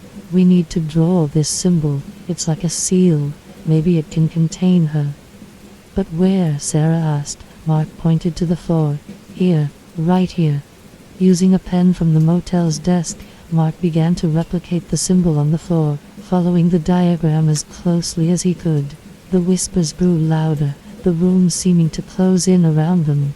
The woman's voice rose above the cacophony. "You can't stop me," she hissed. "You are mine." "Mark, hurry," Sarah cried, her arms wrapped protectively around Ellie. Mark finished the symbol, and placed the book in its center. The symbols on its cover began to glow, their light spilling out across the floor. The woman screamed, her form materializing in the corner of the room. Her hollow eyes burned with rage as the light grew brighter, enveloping her. The whispers ceased abruptly, and the room fell silent. Mark dropped to his knees, his chest heaving as the light faded. The woman was gone. For now. The silence that followed was almost suffocating, as if the world itself held its breath. Mark remained on his knees, his hands resting on the faintly glowing book at the center of the circle. The intricate symbol he had drawn on the floor seemed to pulse faintly, its lines flickering like dying embers. Sarah stayed on the bed, Ellie clutched tightly in her arms. She didn't dare move, her gaze fixed on the space where the woman's form had been moments ago. "Is she gone?" she asked, her voice trembling. Mark looked up, his expression grim. "I don't know," he admitted. "But for now, I think we've stopped her." Sarah's heart ached at the uncertainty in his voice. "For now isn't good enough, Mark. We need to end this." Mark nodded, his jaw tight. "We will, but first we need to figure out what this book is really for." Ellie shifted in Sarah's arms, her small voice cutting through the tension. "She's not gone," she said softly. Sarah and Mark both turned to her, their expressions stricken. "What do you mean, sweetheart?" Sarah asked, brushing Ellie's hair back from her tear-streaked face. Ellie hugged her stuffed animal tightly, her wide eyes brimming with fear. "I can still feel her. She's waiting." Mark's hands clenched into fists. "If she's waiting, then we have to use that time to find a way to stop her for good." He stood, picking up the book and closing it carefully. Sarah frowned, her worry deepening. "How are we supposed to do that when we can't even read this thing? We don't know what it says, Mark." "We'll find someone who does," Mark said. "There has to be someone who can help us. An expert, a historian, anyone who knows about this kind of thing." The Martins quickly packed up their belongings, the tension in the room thick as they prepared to leave. Mark carried the book under his arm, his expression set with determination. Sarah stayed close to Ellie, keeping a wary eye on the corners of the room, as if expecting the woman to reappear at any moment. As they loaded their things into the car, the motel's parking lot felt unnervingly quiet. The faint buzz of the neon sign overhead seemed almost oppressive in the stillness. Mark climbed into the driver's seat, his grip on the steering wheel firm. "We'll head to the next town," he said. "There's bound to be a library or a university where we can start looking for answers." Sarah nodded, though her stomach churned with doubt. "Let's just hope we have enough time." The car pulled out of the parking lot, the engine's low hum breaking the heavy quiet. As they drove through the empty streets, the oppressive feeling of being watched seemed to follow them. Ellie remained silent in the back seat, her small hands gripping her stuffed animal as she stared out the window. "Ellie," Sarah said gently, turning to look at her. "Are you okay, sweetheart?" Ellie hesitated, then shook her head. "She's still here," she whispered. Sarah's heart sank. "What do you mean? Do you see her?" Ellie shook her head again, her eyes glistening with tears. "No, but I feel her. She's waiting for us to stop." Mark's hands tightened on the wheel. "Then we won't stop," he said, "not until we find a way to end this." The road stretched on, the dense forest on either side thinning as the Martins approached the edge of town. The faint glow of the moon cast long shadows across the pavement, making the dark stretches of the road ahead seem even more foreboding. Sarah kept glancing at the rearview mirror, half expecting to see the woman's hollow eyes staring back at her, but the road behind them remained empty. "Mark," she said suddenly, her voice low. "What is it?" he asked, his eyes flicking to her briefly. "Do you hear that?" Mark frowned, listening closely. At first, he heard nothing but the low hum of the engine and the tires on the asphalt, but then faintly he caught it, a soft rhythmic tapping, as if something were knocking against the car. The sound grew louder, more insistent, seeming to echo through the vehicle. Ellie whimpered in the back seat, her small body trembling. "She's coming," she whispered. Mark's stomach churned. He pressed harder on the accelerator, the car's speed climbing as the road ahead stretched into darkness. The tapping turned into a low, guttural creak, like the groaning of wood under immense pressure. Sarah turned in her seat, her eyes scanning the empty road behind them. "There's nothing there," she said, her voice taut with fear. "She doesn't need to be there," Ellie said softly. "She's everywhere." Suddenly, the car lurched violently to the side, the tires screeching as Mark struggled to regain control. "Hold on," he shouted, gripping the wheel tightly. The vehicle swerved back onto the road, but the creaking sound was now accompanied by whispers, faint and dissonant, threading through the air like a sinister melody. Mark's heart pounded. "She's trying to stop us." The whispers grew louder, their overlapping voices becoming almost deafening. Ellie clapped her hands over her ears, tears streaming down her face. "Make it stop," she cried. Sarah reached back, pulling Ellie into her arms. "We're going to stop it, sweetheart," she said, her voice shaking. "Just hold on." As the whispers reached a fever pitch, the car's headlights flickered, the dashboard lights dimming, until the road ahead was almost entirely swallowed by darkness. Mark's breath came in ragged gasps as he fought to keep the car steady. "Mark, what do we do?" Sarah shouted. "I don't know," Mark snapped, panic creeping into his voice. Suddenly the headlights blazed back to life, illuminating the road ahead. But the sight that greeted them sent a jolt of terror through the car. Standing in the middle of the road, her form glowing faintly in the headlights, was the woman. Her hollow eyes burned with malice, and her sharp smile widened as the car barreled toward her. "Hold on," Mark shouted again, his foot slamming on the brakes. The tires screeched as the car skidded to a halt, stopping mere feet from the woman.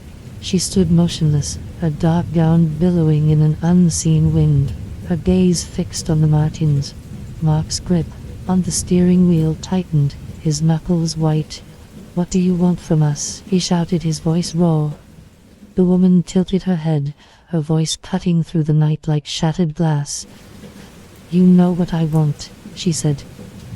"Come back to the house, or you will never escape me." The woman's words hung in the air, each syllable heavy with menace. Mark's heart pounded as he stared at her through the windshield, his hands gripping the steering wheel like a lifeline.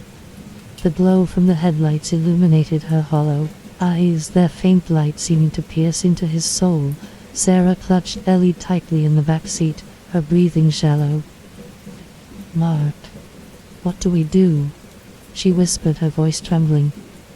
"We're not going back," Mark said through gritted teeth.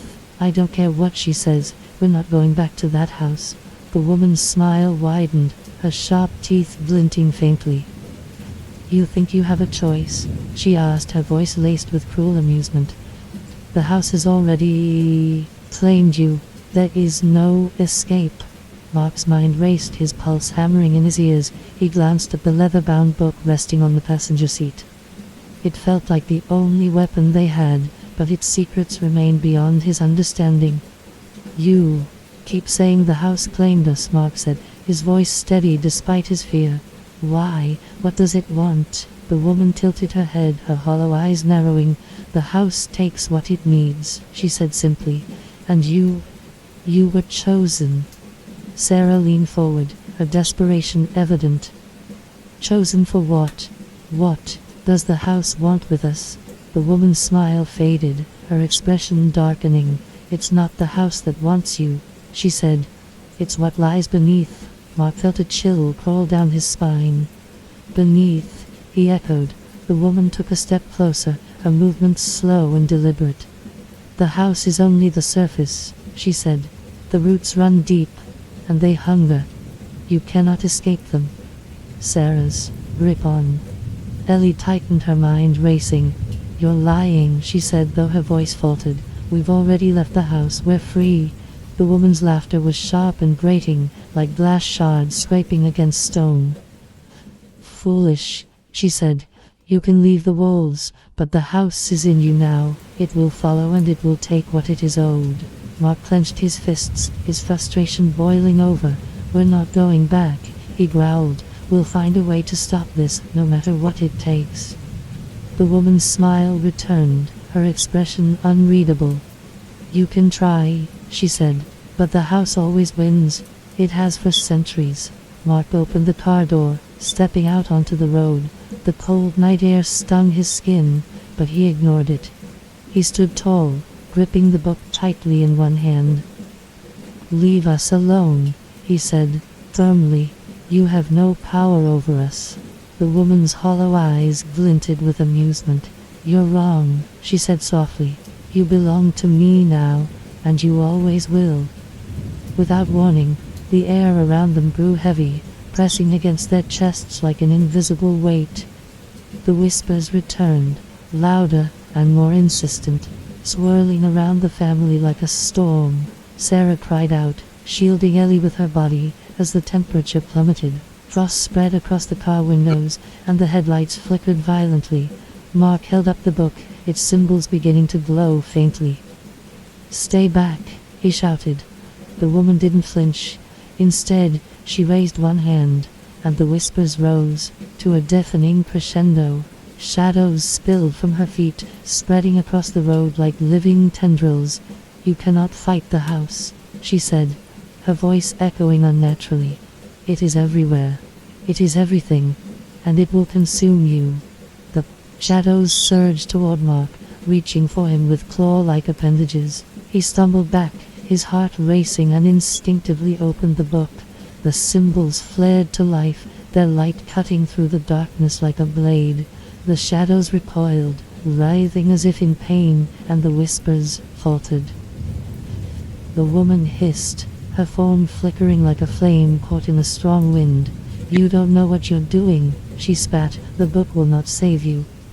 Mark took a step forward, the book held high. It's already saved us once, he said. And it will again. The light from the book intensified, its glow casting long shadows across the road.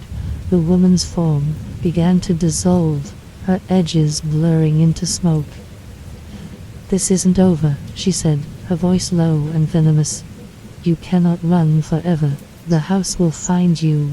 With a final piercing scream, she vanished, the shadows retreating with her.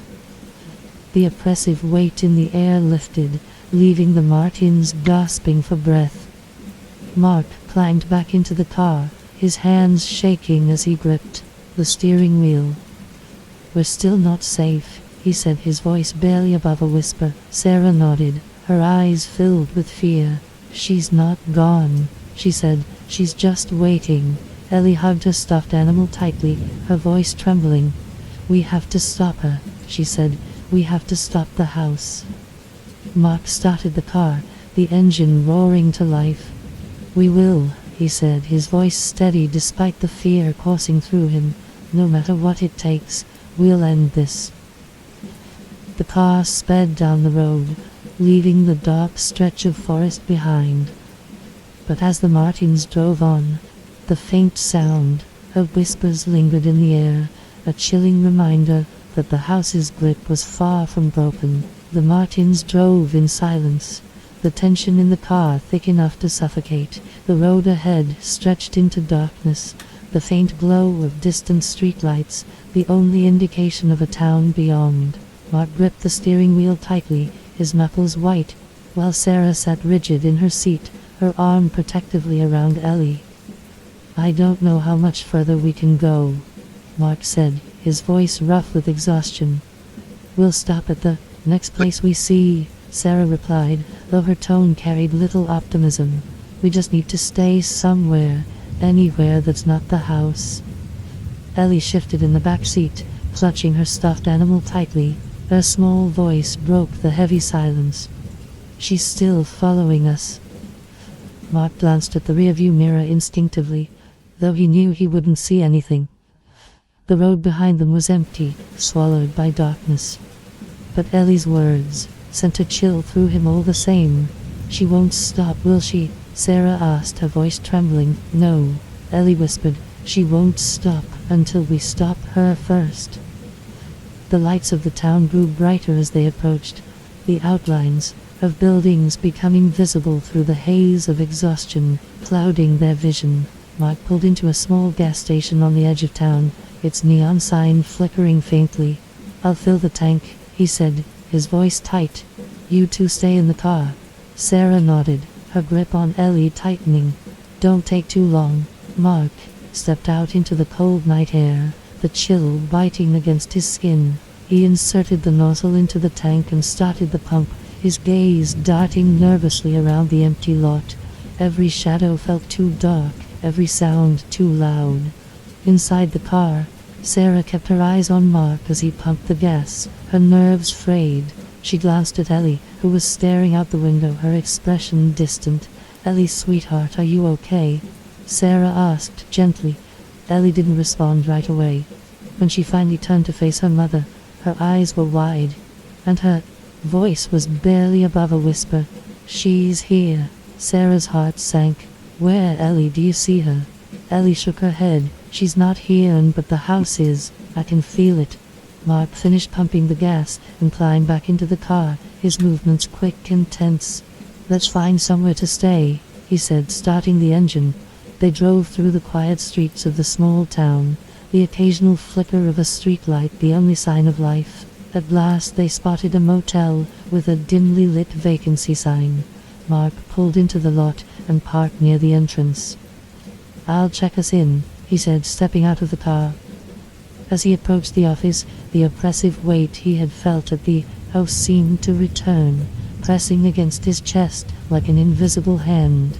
The sensation made him pause, his eyes scanning the shadows that clung to the edges of the parking lot. "Keep it together," he muttered to himself, stepping inside. The motel clerk was an older woman with kind eyes and a tired smile. She handed Mark a key without asking too many questions, her demeanor unbothered by his disheveled appearance. "Room 11, she said, her voice calm. "End of the row." Mark nodded, forcing a polite smile. "Thanks." When he returned to the car, Sarah and Ellie were both watching him anxiously. "We've got a room," he said, holding up the key. Room 11 was small and sparse with faded wallpaper and a single flickering lamp on the nightstand.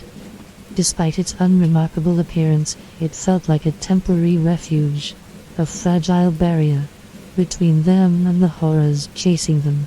Sarah helped Ellie settle into one of the two beds, tucking her in and brushing her hair back gently. "Try to sleep, sweetheart," she whispered. Ellie clung to her stuffed animal, her eyes wide. "I'm scared, Mommy," she said softly. "I know, baby," Sarah said, her voice breaking slightly. "But we're here. We're together. Nothing's going to happen to you."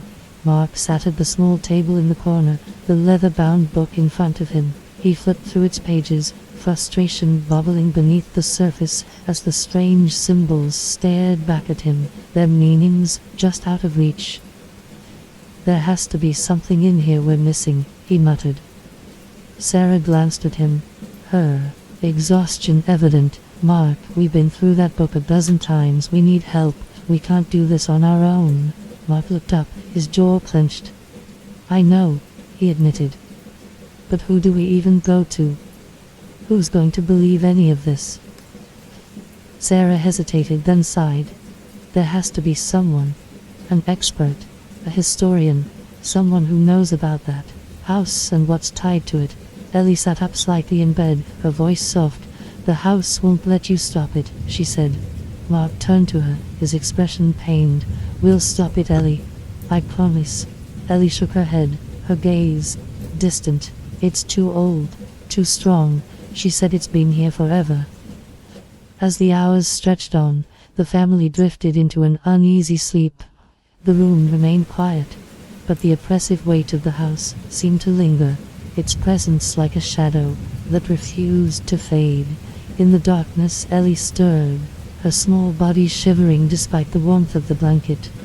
Her dreams were filled with images of the woman, her hollow eyes burning with malice, her sharp smile promising ruin. The whispers returned, faint and rhythmic, threading through the edges of her consciousness. "Come back," they murmured. "You can't run." Ellie's eyes snapped open, her breath catching in her throat. She glanced toward the corner of the room, where the shadows seemed to shift unnaturally. For a moment, she thought she saw the outline of the woman's form. But when she blinked, it was gone. Morning came slowly, the pale light of dawn creeping through the thin curtains. The family woke to a sense of unease, their exhaustion weighing heavily on them. "We need to move," Mark said as he packed their bags.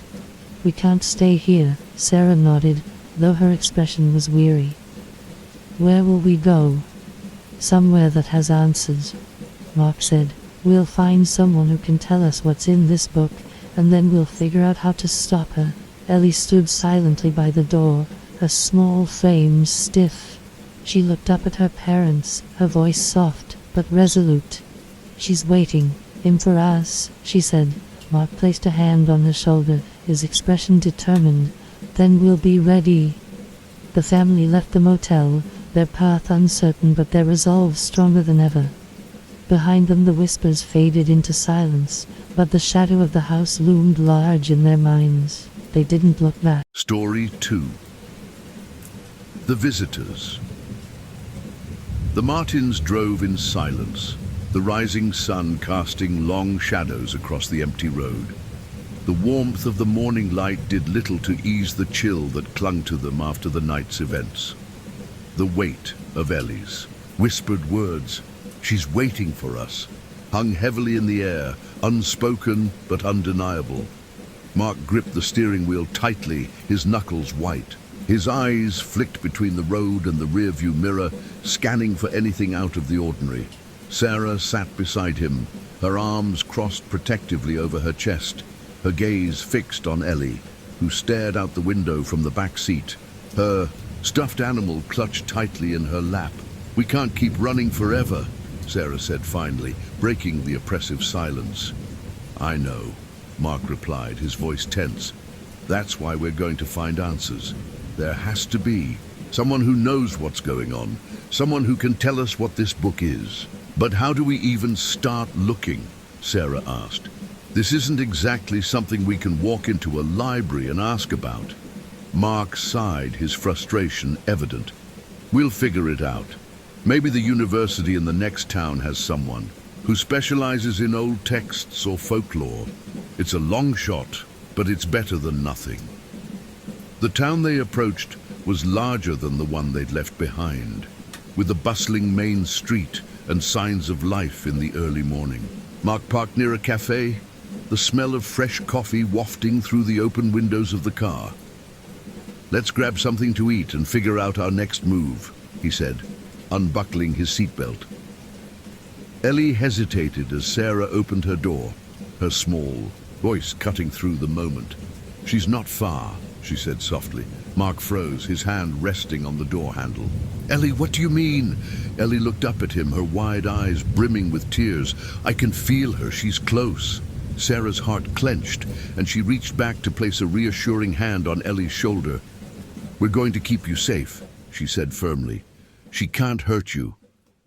Ellie didn't respond, but the fear in her eyes lingered.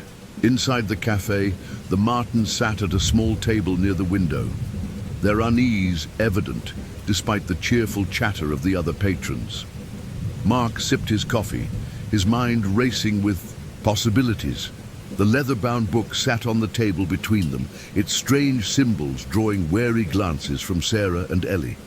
"We need to ask around," Mark said quietly. "See if there's anyone here who knows about the house or anything like it. Someone has to have heard of something like this." Sarah frowned, her skepticism plain. "And what are we supposed to say? Excuse me, do you know anything about a haunted house that's trying to kill us?" Mark sighed, running a hand through his hair. "I don't know, Sarah, but we can't just sit here and wait for her to find us again." As they finished their meal, a voice interrupted their conversation. "That's an interesting book you've got there." Mark looked up sharply to see an older man standing near their table. He was thin, with a weathered face and piercing grey eyes, his worn jacket suggesting he'd spent much of his life outdoors. "Sorry," the man said, holding up his hands. "Didn't mean to eavesdrop. Just couldn't help noticing it. It's not something you see every day." Mark's grip on the book tightened. "Do you recognize it?" The man nodded slowly, his expression cautious. "I've seen symbols like that before. Not the book itself, but similar things, old carvings mostly, stuff tied to local legends." Sarah leaned forward, her interest piqued despite her unease. "Legends about what?" The man hesitated, glancing around the cafe as though ensuring no one was listening. "About places that aren't natural," he said finally. "Places where the land itself is wrong. They say those places can trap people, take them, and never let them go." Ellie's small voice broke the tension. "Like the house," she said, her words trembling. The man looked at her, his expression softening. "You've been to one of those places, haven't you?" Mark nodded, his jaw tight. "We lived in one. It's been following us ever since." The man's eyes narrowed. "Following you?" "She won't leave us alone," Sarah said, her voice breaking slightly. "She says the house claimed us, that it's part of something bigger." The man's face darkened. "That sounds like the roots," he said. "They're in some of the older stories. They say these places are all connected, like parts of a tree, and the roots feed on the people who get too close." Mark exchanged a glance with Sarah, the pieces beginning to fall into place. "Do you know how to stop it?" he asked urgently. The man shook his head. "No one does. Most of the people who get too close never make it out to tell the tale. But if you're still alive, it means the house hasn't taken you fully. Yet." Sarah's stomach turned. "Yet?" The man nodded grimly. "It means you still have time, but you need to find the heart, the source of it all, whatever's feeding this thing. If you destroy that, you might have a chance." Mark's grip on the book tightened. "And how do we find the heart?" The man's gaze fell to the book. "That might tell you," he said, "but you'll need someone who can read it. Those symbols aren't just random. They're part of an old language, something tied to the roots themselves." The man scribbled an address on a napkin and slid it across the table. "There's a woman who studies this kind of thing," he said. "A historian. She's a bit eccentric, but if anyone can read that book, it's her." Mark took the napkin, his expression resolute. "Thank you." "Don't thank me yet," the man said, his tone serious. "You're dealing with something that's been here longer than any of us. Be careful." As the Martins left the cafe, the weight of their new mission settled heavily on their shoulders. Ellie clung to Sarah's hand, her small voice breaking the silence. Will she let us stop her? Mark glanced back at her, his expression filled with determination. She won't have a choice. The car pulled onto the road, heading toward the address on the napkin. The sun climbed higher in the sky, but the Martins couldn't shake the feeling that the shadows were still watching. The Martins drove toward the address scribbled on the napkin, the faint hope it offered weighed down by their growing fear. The road wound through quiet streets and then out into the countryside, where the town faded into fields and stretches of dense forest. Ellie sat in the back seat, her gaze fixed on the book that lay between Mark and Sarah. Her small fingers fidgeted with her stuffed animal, her thoughts clearly far away. "Who is this woman we're going to see?" Sarah asked, breaking the silence. Mark glanced at the napkin on the dashboard, his brow furrowed. The man at the cafe said she's a historian, someone who studies old symbols and legends. "And what if she can't help us?" Sarah pressed. Mark's jaw tightened. "She has to. We don't have another option." The address led them to a narrow dirt road, bordered by towering trees. As the car bumped along the uneven path, the sunlight filtering through the canopy dimmed, casting long shadows that seemed to stretch toward them. "This place doesn't feel right," Sarah muttered, glancing uneasily at the forest. Mark didn't respond, his focus on the road ahead. The house came into view suddenly, a small, weathered cottage surrounded by overgrown plants. It looked old, its paint peeling and the windows clouded with dust, but it radiated a strange sense of calm. "This is it," Mark said, pulling into the gravel driveway. Ellie shifted in her seat, clutching her stuffed animal tighter. "It's quiet," she said softly. "Too quiet." The Martins climbed out of the car, the crunch of gravel beneath their feet the only sound. Mark held the book tightly as they approached the front door. Sarah kept Ellie close, her eyes darting toward the shadows of the forest. Mark knocked, the sound echoing in the stillness. For a moment, there was no response. Then, the sound of shuffling footsteps came from inside, and the door creaked open. An older woman with wild grey hair and sharp, curious eyes stood in the doorway. She wore a faded cardigan over a long skirt, her hands resting on the frame as she studied them. "Can I help you?" she asked, her voice wary. Mark held up the book. "We were told you might know something about this," he said. The woman's eyes widened slightly as she stepped back, gesturing for them to come in. "Come inside, quickly." The interior of the cottage was cluttered but cozy, its shelves lined with old books and trinkets. A fire crackled in the hearth, casting flickering light across the room. The woman motioned for them to sit at a worn, wooden table. "I'm Dr. Evelyn Grayson," she said as she sat across from them, her piercing gaze falling on the book. "Where did you find that?" "We didn't," Mark said. "It was in the house." Evelyn's expression darkened. "What? A house?" Mark hesitated, glancing at Sarah. "Hollow Manor," he said finally. Evelyn's sharp intake of breath was audible. She leaned back in her chair, her fingers steepled in thought. "You lived there?" "For a week," Sarah said, her voice tense. "Then it started following us." Evelyn's gaze returned to the book. "And you brought this with you?" "It's the only thing that's worked against her," Mark said. "She's terrified of it. We think it's tied to the house, or whatever's controlling it." Evelyn opened the book carefully, her hands steady despite the weight of the moment. As she flipped through its pages, her expression grew increasingly grim. "These symbols," she said, tracing one with her finger. "They're part of an ancient language, older than any civilization we know. It's not just a language, it's a form of power, a way to bind, summon, or banish." "Can it banish her?" Mark asked urgently. Evelyn's gaze met his, her expression grave. "It might, but this isn't just about the woman. If she's tied to the house, and the house is tied to something bigger, then using this book could have consequences." "What kind of consequences?" Sarah asked, her voice rising. "The kind you can't predict," Evelyn said. "You might sever the connection and destroy her, or you might awaken something far worse." Ellie's small voice broke the heavy silence. "The roots," she said softly.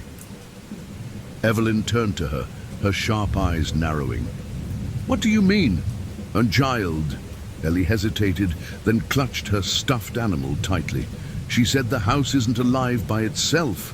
It's part of something bigger, something underground." Evelyn's face grew pale, and she stood abruptly, moving to a shelf, lined with old books. She pulled one down, flipping through its pages with practiced precision. "If what she says is true," Evelyn murmured, "then you're dealing with something far older than I thought." She placed the open book on the table, revealing an illustration of a sprawling tree with gnarled roots stretching deep into the earth. Shadowy figures were tangled within the roots, their faces twisted in agony. "It's called the Rooted One," Evelyn said. "A force tied to the land itself. Legends say it consumes those who come too close, binding them to its will." Mark stared at the illustration, his stomach churning. "How do we stop it?" Evelyn shook her head. "No one knows. The legends speak of a heart, a source buried deep beneath the house. If you can destroy that, you might sever its connection to the land. But to do that, we'd have to go back to the house," Sarah said, her voice trembling. Evelyn nodded. "Yes, and that's exactly what it wants." Mark's grip on the book tightened. "We don't have a choice," he said. If we don't stop it, it'll keep coming after us. After Ellie. Evelyn's gaze softened as it fell on Ellie, who looked small and frightened in her chair. If you're going to face it, you need to understand the risk. This isn't just a house. It's a living thing, and it won't let you go easily. The family sat in heavy silence, the weight of Evelyn's words sinking in. Finally, Sarah spoke, her voice trembling but firm. "Then we'll do whatever it takes," she said, placing a protective hand on Ellie's shoulder. "We're not letting it take her." Evelyn nodded solemnly. "Then you'll need this." She pushed the leather-bound book back toward Mark, her fingers lingering on its cover. "It's your only chance." The Martins left the cottage with the book in hand, their path clear but terrifying. The road back to Hollow Manor awaited, its shadows darker than ever. The Martins drove away from Dr. Evelyn Grayson's cottage in silence, the weight of their decision pressing down on them like a physical burden. The dirt road stretched ahead, winding through the dense forest, each shadow seeming to stretch toward the car as if trying to pull them back. Ellie sat in the back seat, her small body hunched over her stuffed animal, her wide eyes fixed on the leather-bound book resting on Sarah's lap. "Mommy," she said softly, breaking the silence. "Yes, sweetheart," Sarah replied, her voice gentle but strained. "Is she waiting for us?" Ellie asked, her gaze darting nervously out the window. Sarah hesitated, glancing at Mark before answering. "We don't know, baby," she admitted, "but we're going to be ready this time." Mark's hands tightened on the steering wheel, his jaw set. "We have to stop running," he said firmly. "This ends at the house, one way or another." The way, family stopped at a gas station on the outskirts of the town to stock up on supplies. Mark filled the tank while Sarah and Ellie went inside to grab food, water and flashlights. The clerk, a young man with a bored expression, barely glanced at them as he scanned their items. "Heading somewhere remote?" he asked idly, eyeing the pile of batteries and canned goods. Sarah forced a polite smile. "Something like that." The clerk shrugged, bagging their purchases. "Well, be careful. Lot of weird stuff happens in these parts." Sarah's smile faltered. "What do you mean?" The clerk leaned on the counter, his expression suddenly serious. "There's stories, you know, about places out in the woods. Houses that don't feel right. People go in and, well, they don't come back." Ellie tugged on Sarah's sleeve, her voice a whisper. "Mommy, let's go." Sarah nodded quickly, grabbing the bags and ushering Ellie outside. Back in the car, Sarah relayed the clerk's words to Mark. "Even he knows something's wrong with that house," she said, her voice tight. Mark frowned, his gaze distant. "It just means we're on the right track. If people are talking about it, there's truth behind the stories. But what if we're walking into a trap?" Sarah asked. "What if this is exactly what it wants us to do?" Mark glanced at her, his expression grim. "Then we don't have a choice. If we don't stop this thing, it'll keep coming after us. We can't run forever." The road to Hollow Manor seemed longer than before, the trees closing in around them as the forest thickened. The air grew colder, the oppressive weight of the house's presence creeping back into their awareness. Ellie fidgeted in the back seat, her small voice breaking the tense silence. "She knows we're coming," she said. Mark's hands tightened on the wheel. "Good," he said, his voice steady. "Let her know." Sarah turned to look at him, her worry etched into her face. "Mark." "No," he said, cutting her off. "I'm not going to let this thing win. Not after everything it's done to us. If it wants a fight, we'll give it one." As they approached the property, the outline of Hollow Manor came into view through the trees. The house stood like a malignant shadow against the darkening sky, its spires reaching upward as though trying to pierce the heavens. Ellie whimpered, clutching her stuffed animal tightly. "It's waiting," she whispered.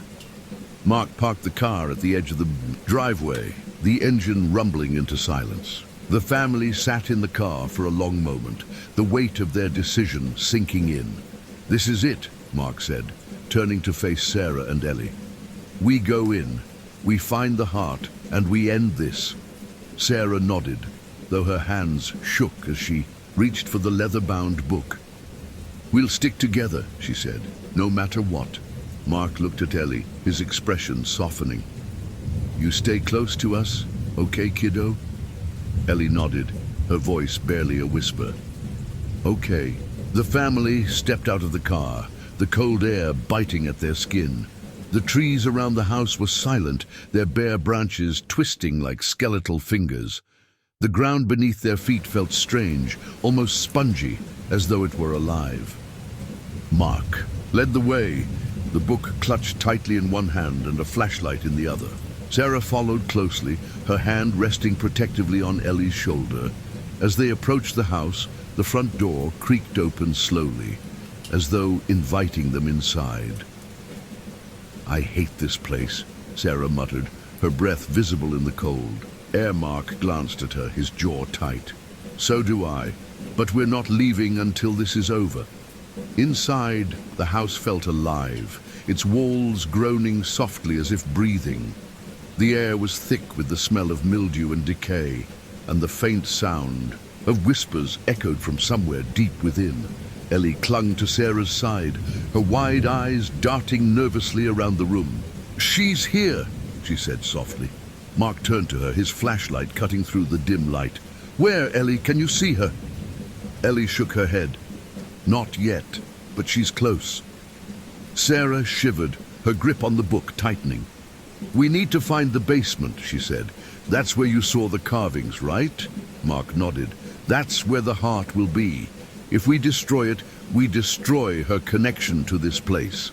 The family moved cautiously through the house, their footsteps echoing in the empty halls.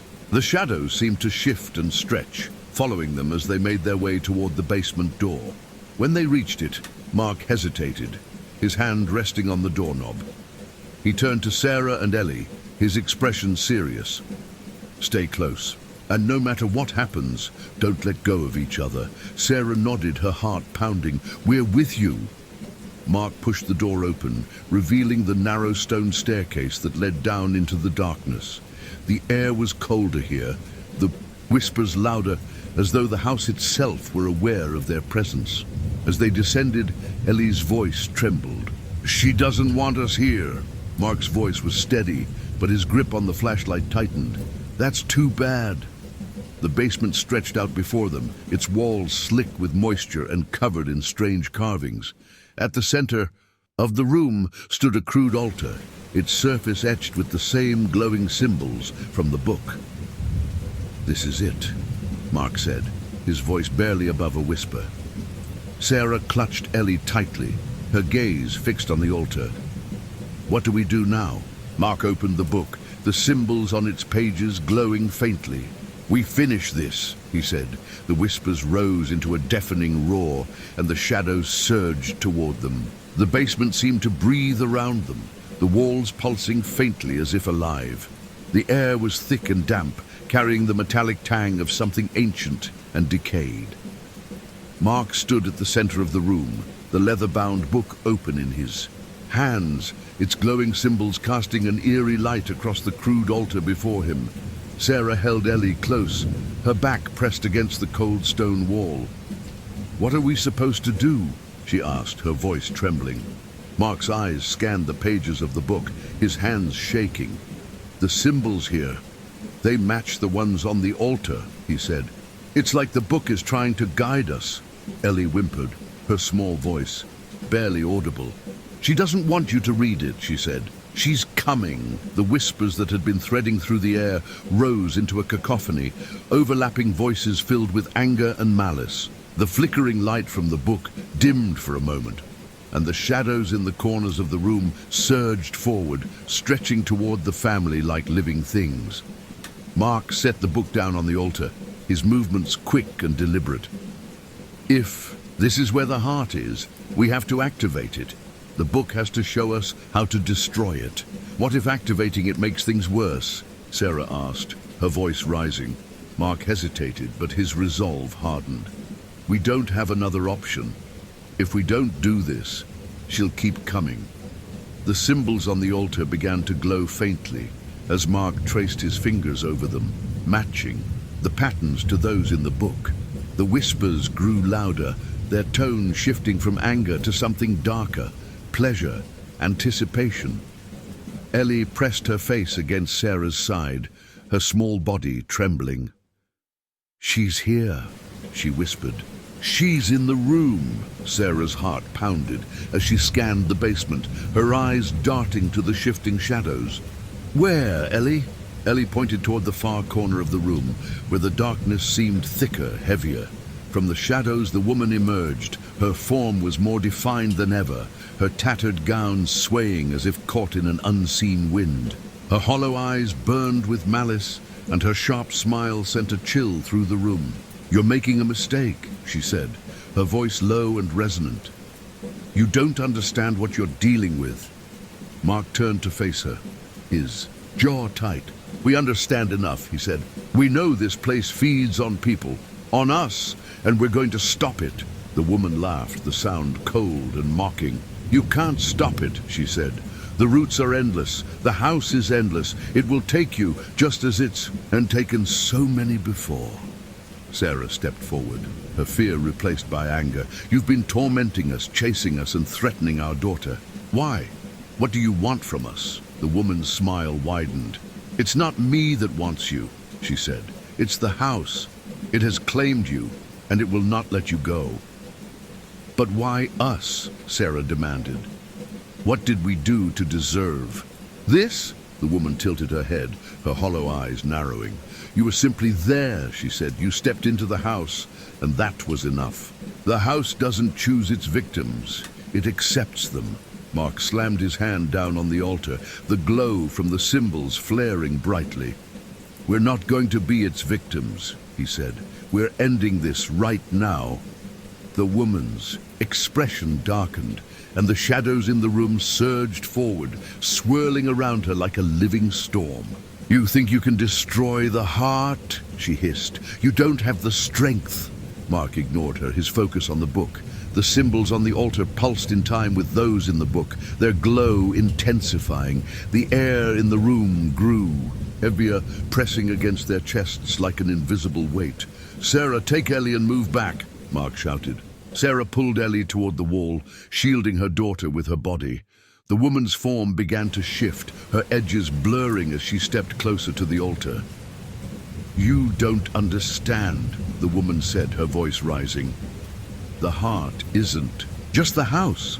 It's the land. The roots run deeper than you can imagine. If you awaken it, you'll bring something far worse."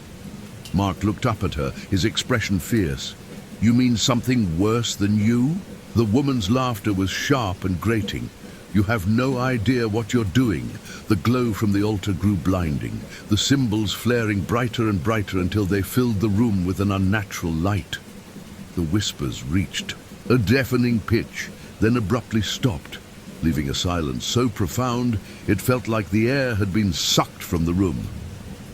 Mark stepped back, his heart pounding. "What's happening?"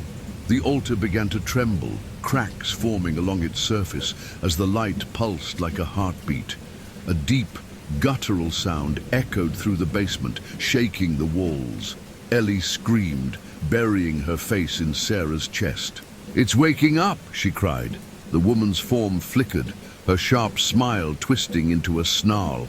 "You've doomed yourselves," she hissed. "The heart cannot be destroyed without consequence." The cracks in the altar spread, and from within, something dark and ancient began to seep out, a thick black substance that pulsed like living veins. The air grew colder, the oppressive weight returning with a vengeance. Mark grabbed the book, his mind racing. "There has to be a way to finish this," he muttered, flipping through its pages. Sarah stepped forward, her fear replaced by determination. "Tell us how to stop it," she demanded, her voice fierce. "If you know what's coming, then tell us how to stop it." The woman's hollow eyes locked onto Sarah, her expression unreadable. "You can't stop it," she said simply, "but you can choose what it takes." Mark froze, his blood running cold. "What does that mean?" The woman's smile returned, sharp and cruel. "The heart must feed," she said. "It always feeds. If you want to save yourselves, you must give it something else to devour. Sarah's stomach churned. What are you talking about? What does it want? The woman gestured to the book. It's all in there, she said. The house doesn't just take, it trades. A life for a life. A soul for a soul. Ellie whimpered, clutching Sarah tightly. Mommy, don't let it take me, she whispered. Sarah's heart broke at the fear in her daughter's voice. Never, she said fiercely. We'll find another way. The ground beneath them shuddered, and the black substance from the altar began to spread across the floor. The woman stepped back, her hollow eyes glinting with triumph. You've awakened it, she said. Now it's only a matter of time. Mark stared at the book, his mind racing. We're not trading anything, he said. We'll find a way to destroy it without sacrificing anyone. The woman laughed, her form dissolving into shadows. Good luck, she said, her voice echoing through the room. You'll need it. The shadows vanished, leaving the Martins alone in the trembling basement. The basement trembled around them, the walls groaning under the strain of the spreading black substance. It pulsed like a living thing, veins branching out from the cracked altar at its center. The air had grown suffocating, and the whispers, though faint, seemed to be building again, layering over each other in a sinister rhythm. Mark held the book tightly, its faint glow the only source of light in the encroaching darkness. His eyes scanned the pages, desperate for answers. Sarah pulled Ellie closer, her voice urgent. Mark, what do? We can't stay down here.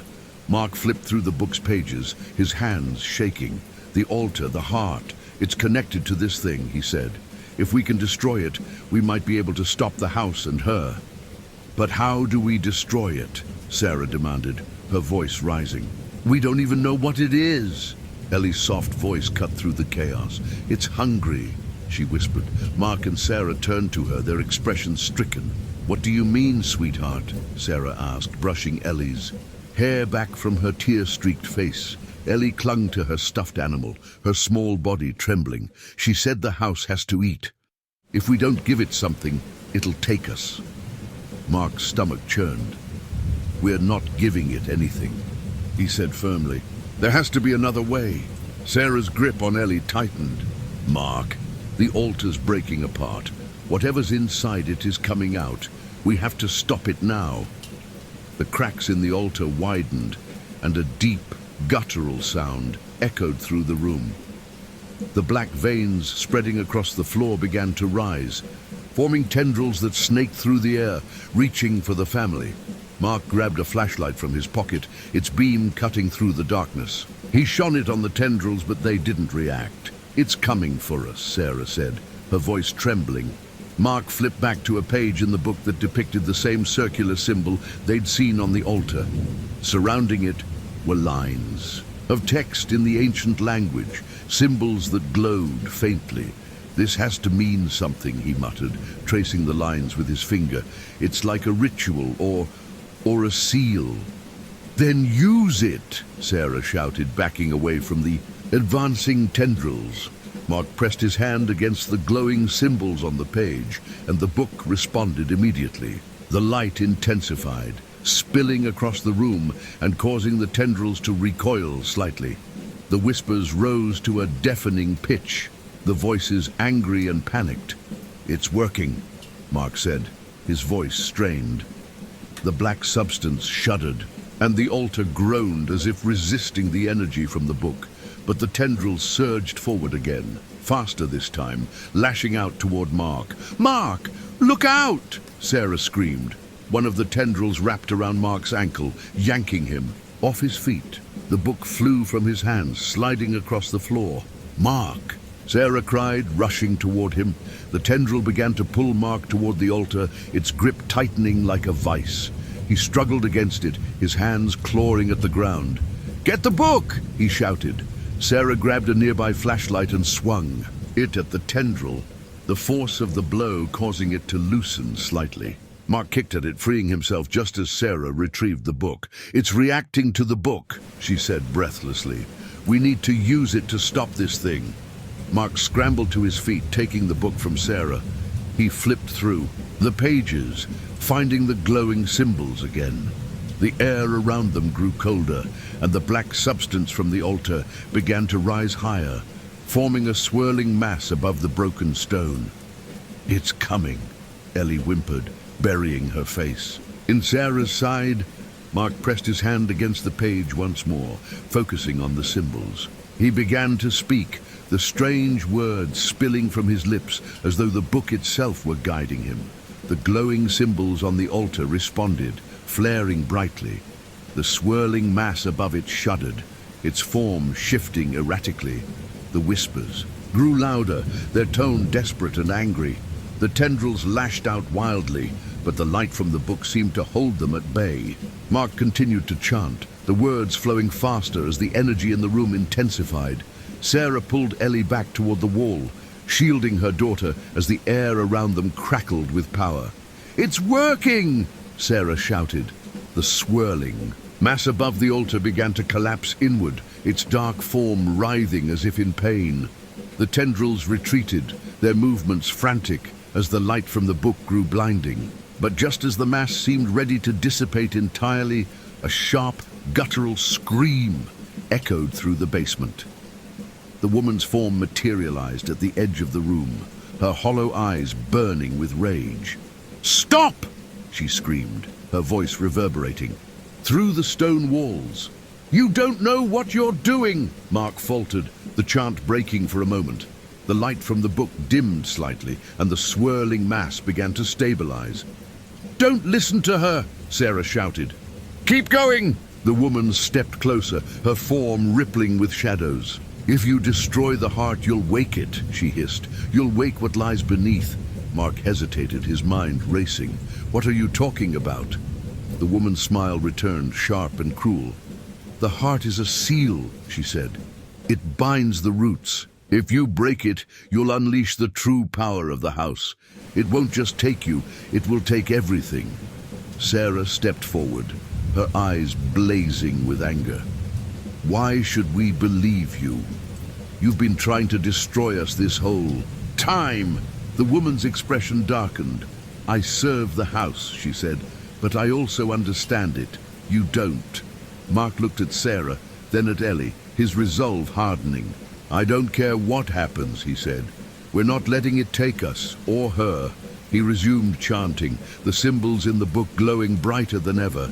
The altar shuddered violently, the cracks spreading until it began to collapse in on itself. The woman screamed, her form dissolving into shadows as the light engulfed the room. The swirling mass above the altar erupted into a blinding flash, and the whispers ceased abruptly, leaving the basement in an eerie silence. Mark collapsed to his knees, the book falling from his hands. Sarah rushed to his side, pulling him into a tight embrace. Ellie clung to both of them, her small body trembling. "Did we stop it?" Sarah asked, her voice shaking. Mark looked toward the shattered altar, its surface now dark and lifeless. "I don't know," he admitted, "but it's quiet. For now." The family held each other in the dim light, the oppressive presence of the house seeming to recede, but the weight of their actions hung heavily in the air. The basement was eerily quiet after the blinding flash. The swirling mass of blackness had vanished, and the cracked altar sat lifeless at the center of the room. The faint glow from the book had faded, leaving the Martins in near darkness, the only light coming from their flashlights. Mark sat on the cold stone floor, his chest heaving as he tried to catch his breath. Sarah knelt beside him, her hand gripping his shoulder tightly. Ellie clung to Sarah, her small body trembling as she glanced nervously around the room. "Is it over?" Sarah asked, her voice barely above a whisper. Mark shook his head slowly, his gaze fixed on the shattered altar. "I don't know," he said. "It feels different, like the house isn't watching us anymore. But it's not gone," Ellie said softly, her voice trembling. "I can still feel it. It's just quiet." Sarah's stomach churned at Ellie's words. She looked toward the walls, where the black veins had begun to recede, retreating into the cracks in the stone. The oppressive weight in the air had lifted, but the tension remained, as if the house itself were holding its breath. "We can't stay here," Sarah said firmly. "Whatever just happened, we need to get out before it decides to come back." Mark nodded, pushing himself to his feet with a grunt. He picked up the book, its weight feeling heavier in his hands now that it was dark and unresponsive. "Let's go," he said. The family made their way back up the narrow staircase, their footsteps echoing in the silence. The main floor of the house was unchanged, its dark, decaying rooms as foreboding as ever. The Martins moved cautiously, their flashlights cutting through the gloom as they made their way toward the front door. Ellie clutched Sarah's hand tightly, her wide eyes scanning the shadows. "Mommy?" she whispered, her voice barely audible. "Yes, sweetheart." "Do you think she's really gone?" Ellie asked. Sarah hesitated, glancing at Mark before answering. "I don't know," she admitted, "but we're going to make sure she can't hurt us anymore." As they reached the front door, Mark turned to take one last look at the house. The oppressive presence that had once filled the space was noticeably absent, but the unease lingered. "It doesn't feel the same," he said, his voice low. "It's like it's holding back." Sarah frowned. "Do you think it's because of the altar? Did we weaken it?" "Maybe," Mark said. "Or maybe it's waiting for something." Ellie tugged on Sarah's sleeve, her small voice breaking through their conversation. "The house isn't gone," she said. "It's still alive. It's just sleeping now."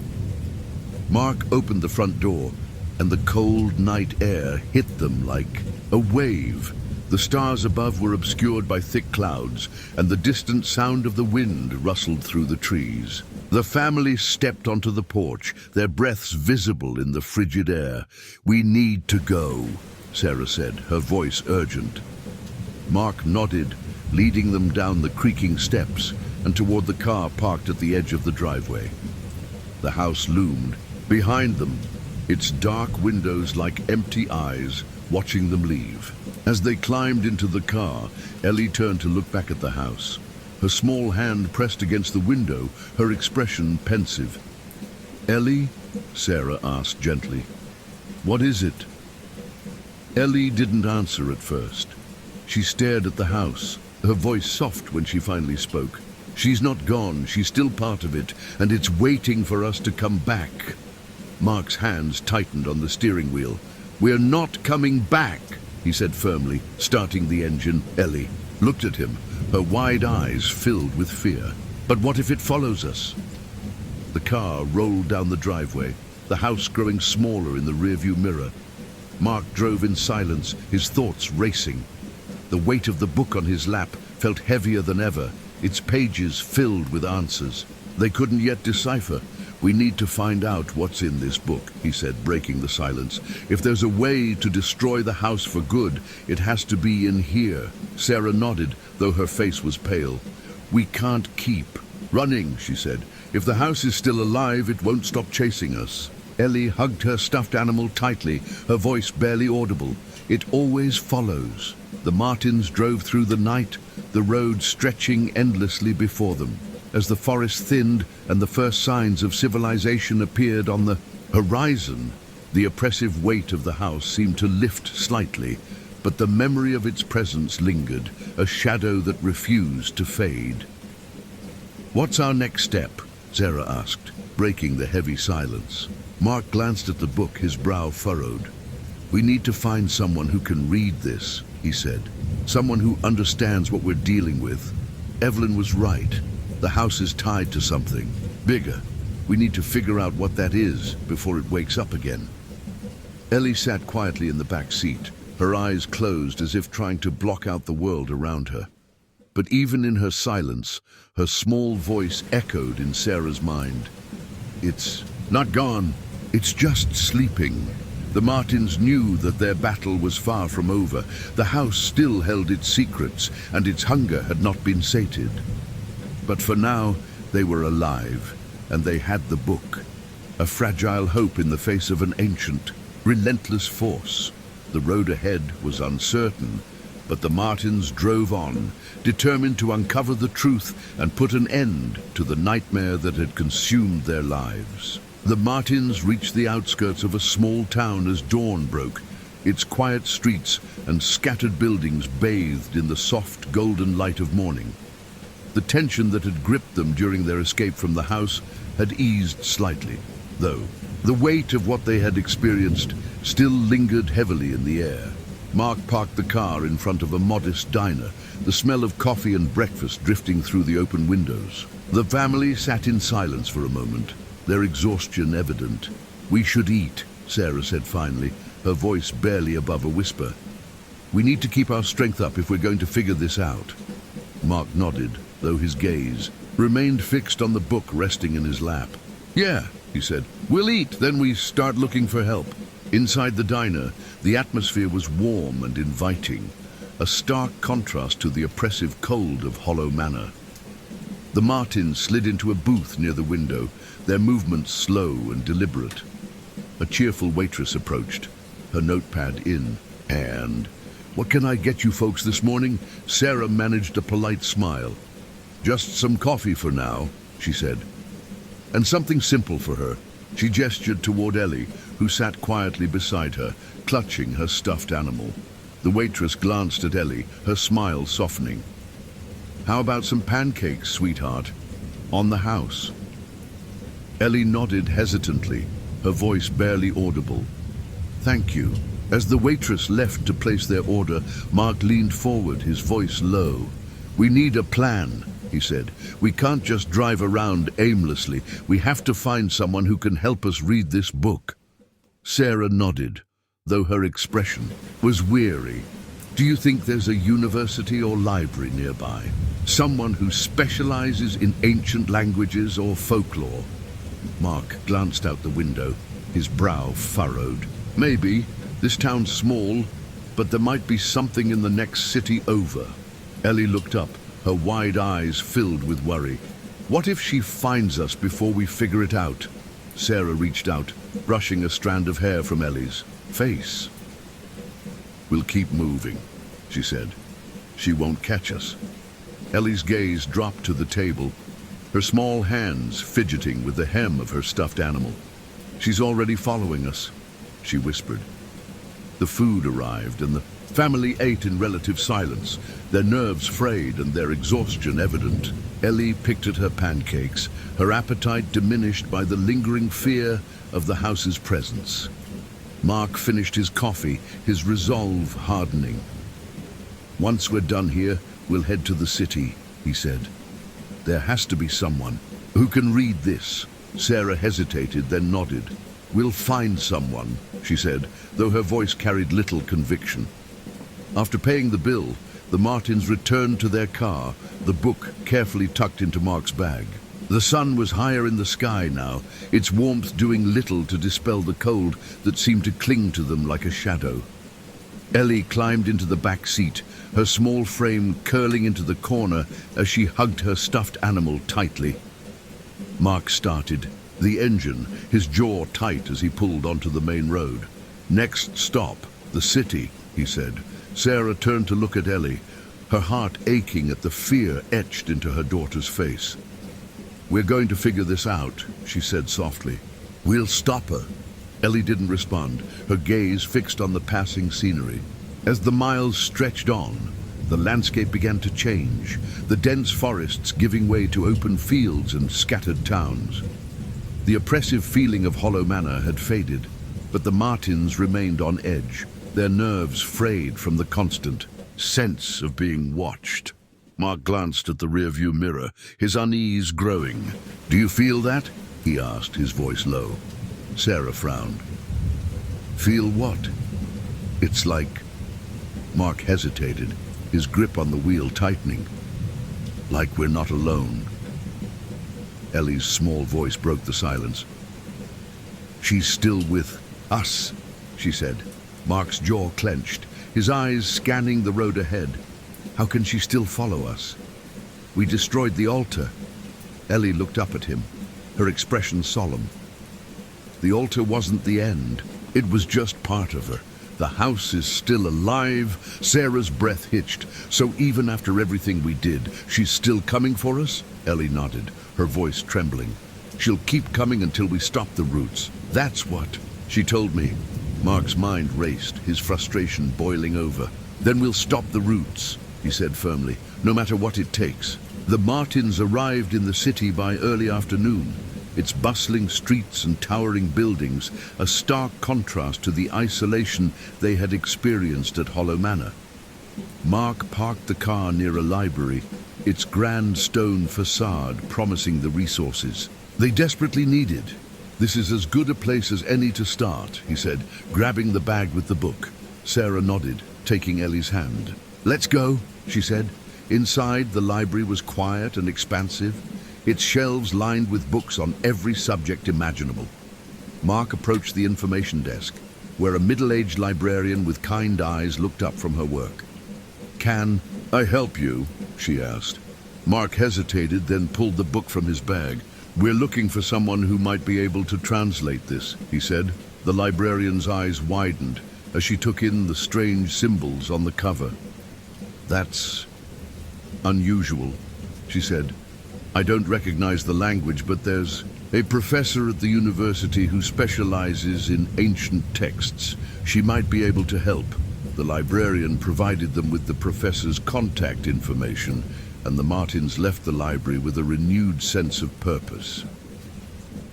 As they made their way to the university, Mark glanced at Sarah and Ellie, his resolve hardening. "We're getting closer," he said. "We'll find the answers we need, and we'll end this." Sarah reached over, squeezing his hand. "We have to." Ellie sat quietly in the back seat, her gaze distant. "She's waiting," she murmured. Mark's grip on the wheel tightened. "Let her wait," he said. "We're going to stop her for good." The Martins pressed on, their fear tempered by determination as they continued their search for the truth. The Martins arrived at the university's history department, the sprawling campus alive with the quiet hum of students and faculty going about their day. The towering stone buildings and tree-lined walkways seemed almost serene, a stark contrast to the chaos they had left behind. Mark parked the car in a visitor's space, turning to Sarah and Ellie. "This is it," he said. "Let's hope this professor can help." Ellie hugged her stuffed animal tightly, her voice small. "She's not far." Mark exchanged a glance with Sarah, unease flickering between them. "We'll be quick," he said. Inside the history department, the Martins found the professor's office tucked away at the end of a quiet hallway. The door was slightly ajar, and a woman's voice could be heard speaking softly to someone. Mark knocked lightly, and the voice paused. "Come in," the woman called.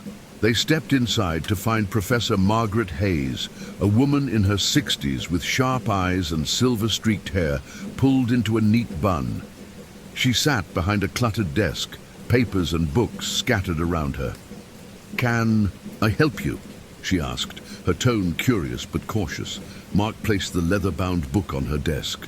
"We were told you might be able to read this," he said. Professor Hayes's eyes widened as she took in the strange symbols on the cover.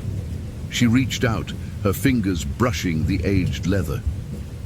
"Where did you get this?"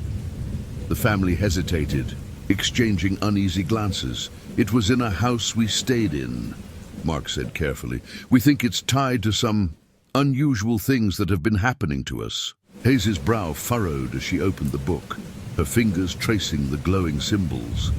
"This is remarkable," she murmured. "I've seen references to this language before, but I've never encountered a text like this. It's ancient, older than recorded history." Sarah leaned forward, her voice urgent. "Can you read it?" Hayes nodded slowly. "I can try.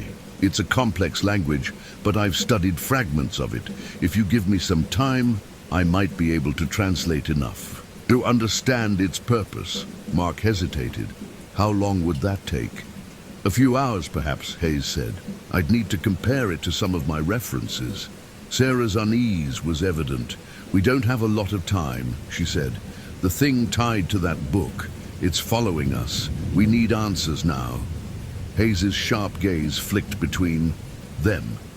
What exactly are you dealing with? Mark exhaled slowly. A house, or maybe something bigger. It's alive, and it's been chasing us ever since we left. That book, it's the only thing that seems to affect it. Professor Hayes studied them for a long moment before nodding.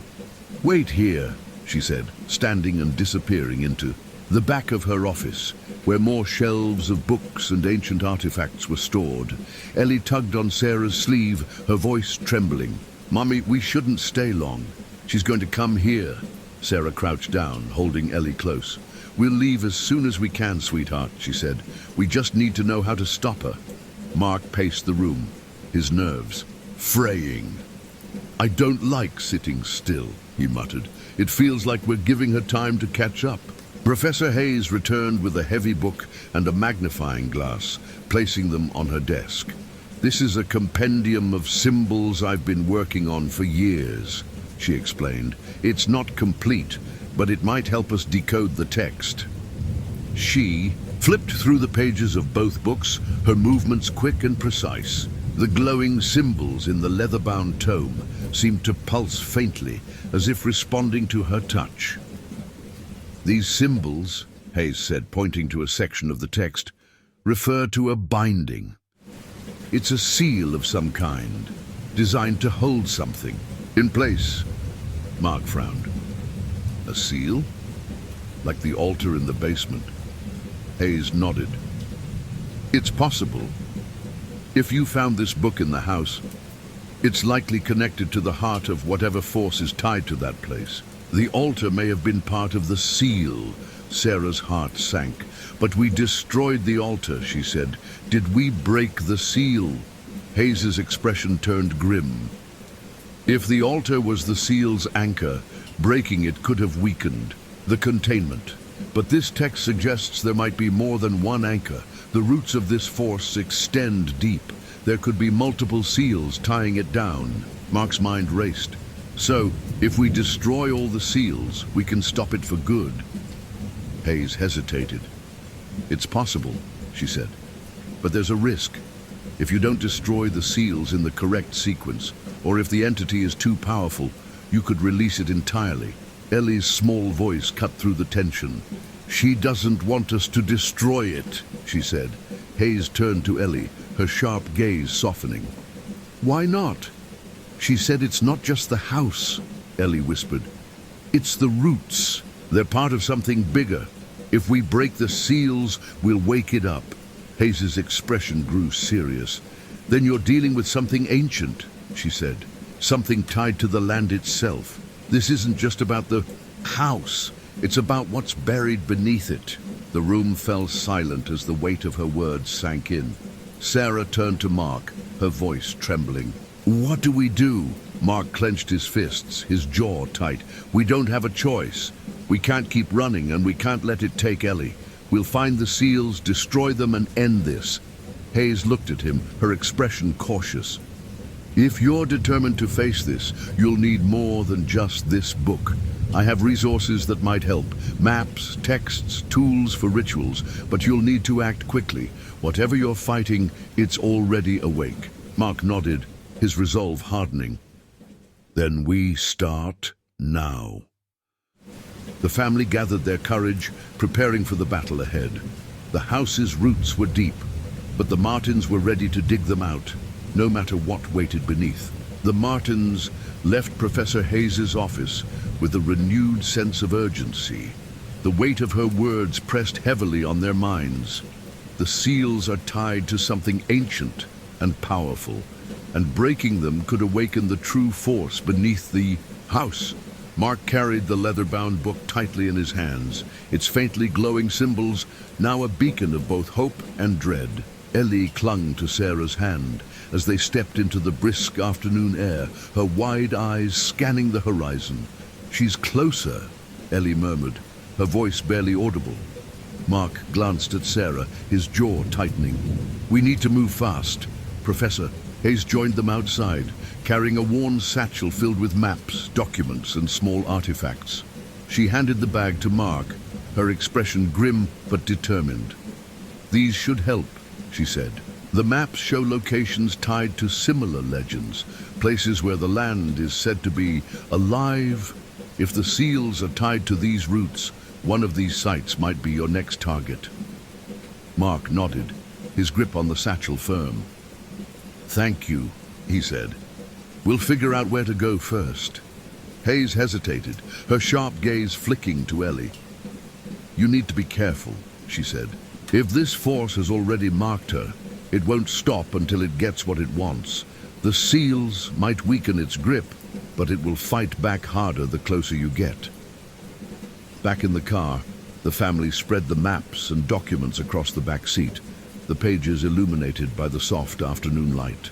The maps were marked with symbols and annotations, highlighting locations where supernatural phenomena had been reported. Mark traced a finger over one of the maps, his brow furrowed. This one, he said, pointing to a location deep in the woods. It's close enough to get to by tonight. If it's tied to the roots, it might be our next step. Sarah leaned over, studying the map. But how do we know which site to start with? What if we pick the wrong one? Mark glanced at the book, its glowing symbols faint but steady. We don't know, he admitted. But the book has been guiding us so far. We'll take it with us and see if it reacts. Ellie hugged her stuffed animal tightly, her voice trembling. She'll follow us there, she said. Mark turned to her, his voice firm. Let her. We're not running anymore. The drive to the wooded location, marked on the map, was tense and quiet. The sun began to dip lower in the sky, casting long shadows across the road. The forest grew denser as they approached, the trees stretching upward like skeletal hands clawing at the fading light. Sarah kept glancing at Ellie, her heart aching at the fear etched into her daughter's face. Are you okay, sweetheart? She asked gently. Ellie nodded slightly, but her gaze remained distant. It's like the house, she said softly. The roots are here too. Mark's grip on the steering wheel tightened. Then we're in the right place. The car came to a stop at the edge of a narrow dirt path leading into the forest. The dense trees loomed ominously, their branches casting jagged shadows that danced in the waning sunlight. Mark grabbed the book and the satchel of supplies, slinging it over his shoulder. Stay close, he said, his voice low. Sarah held Ellie's hand tightly as they stepped onto the path, the crunch of leaves underfoot the only sound. The air was cold and heavy, the stillness unsettling. This place feels wrong, Sarah murmured, her breath visible in the chill air. Mark nodded. That means we're close. As they ventured deeper into the forest, the book in Mark's hand began to glow faintly, its symbols pulsing like a heartbeat. Ellie stopped suddenly, her small hand gripping Sarah's tightly. She's here, Ellie whispered.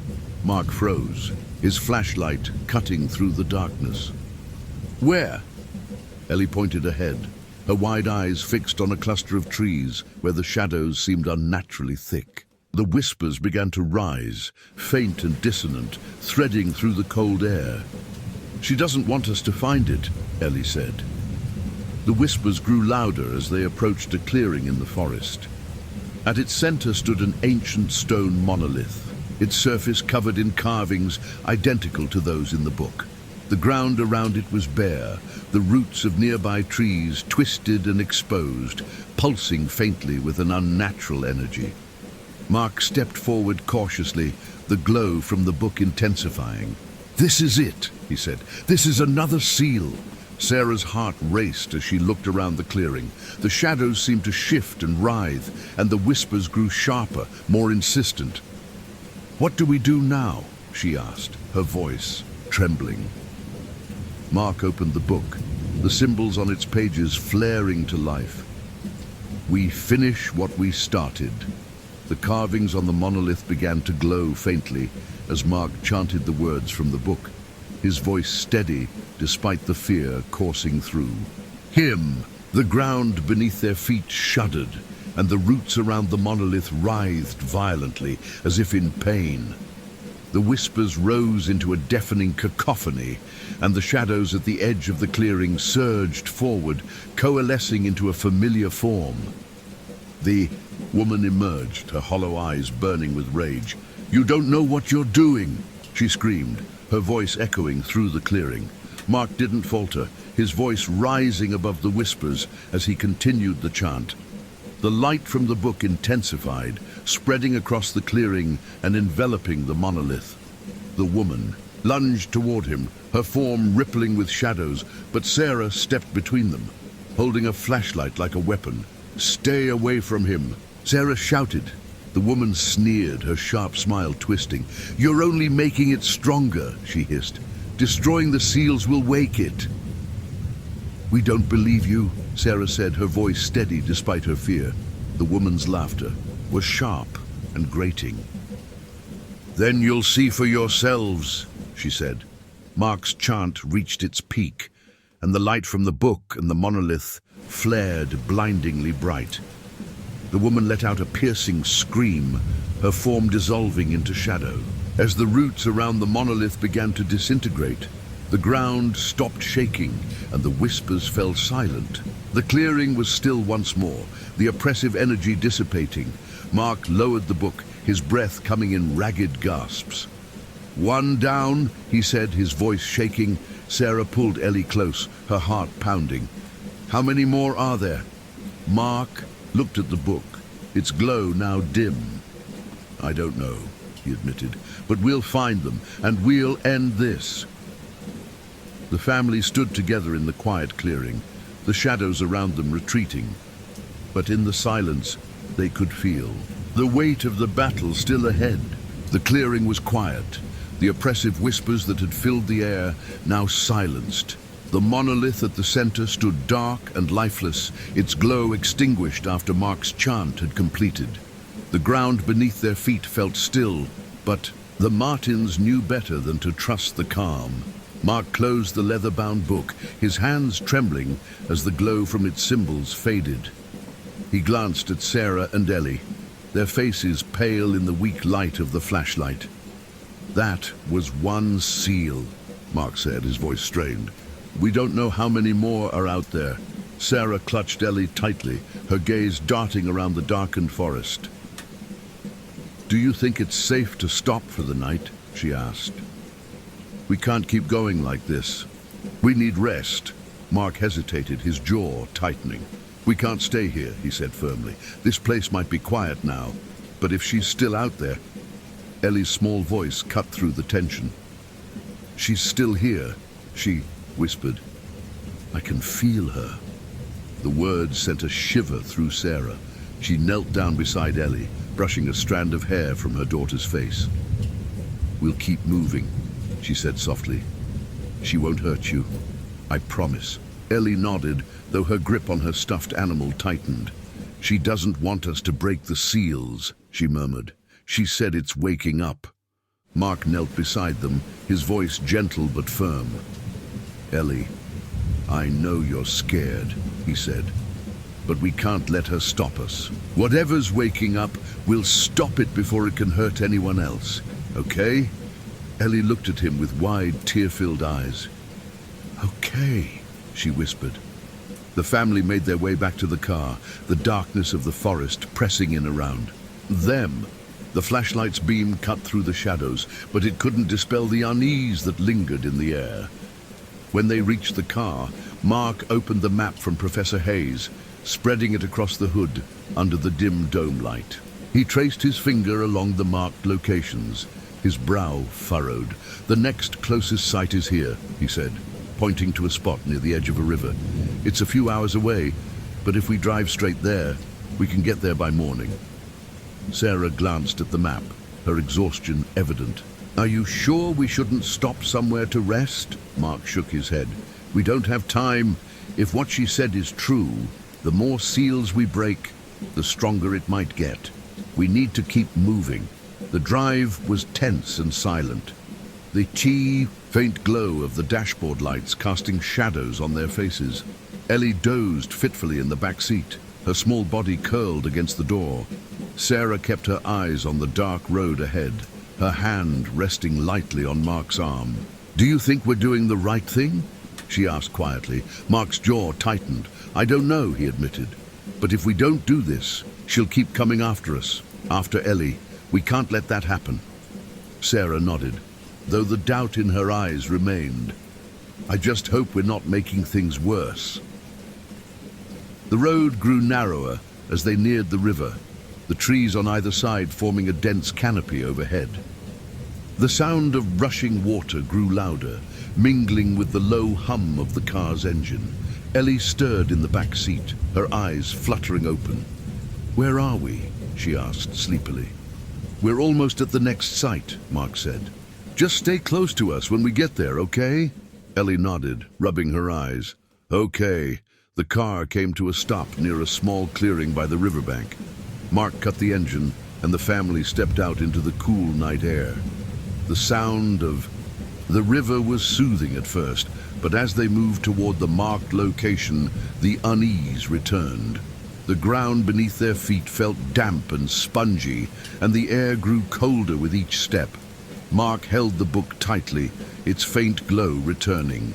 As they approached a series of standing stones arranged in a circle, the symbols carved into the stones matched those in the book, their edges worn but still legible.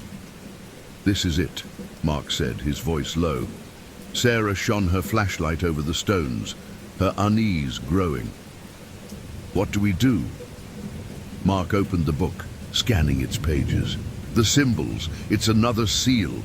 If we activate it, we can break it like the last one." Ellie tugged on Sarah's sleeve, her voice trembling. "She's coming," she whispered. Mark froze, his gaze darting to the shadows beyond the stones. "Where?" Ellie pointed toward the river, where the moonlight reflected faintly off the water. The whispers began to rise again, threading through the cold night air.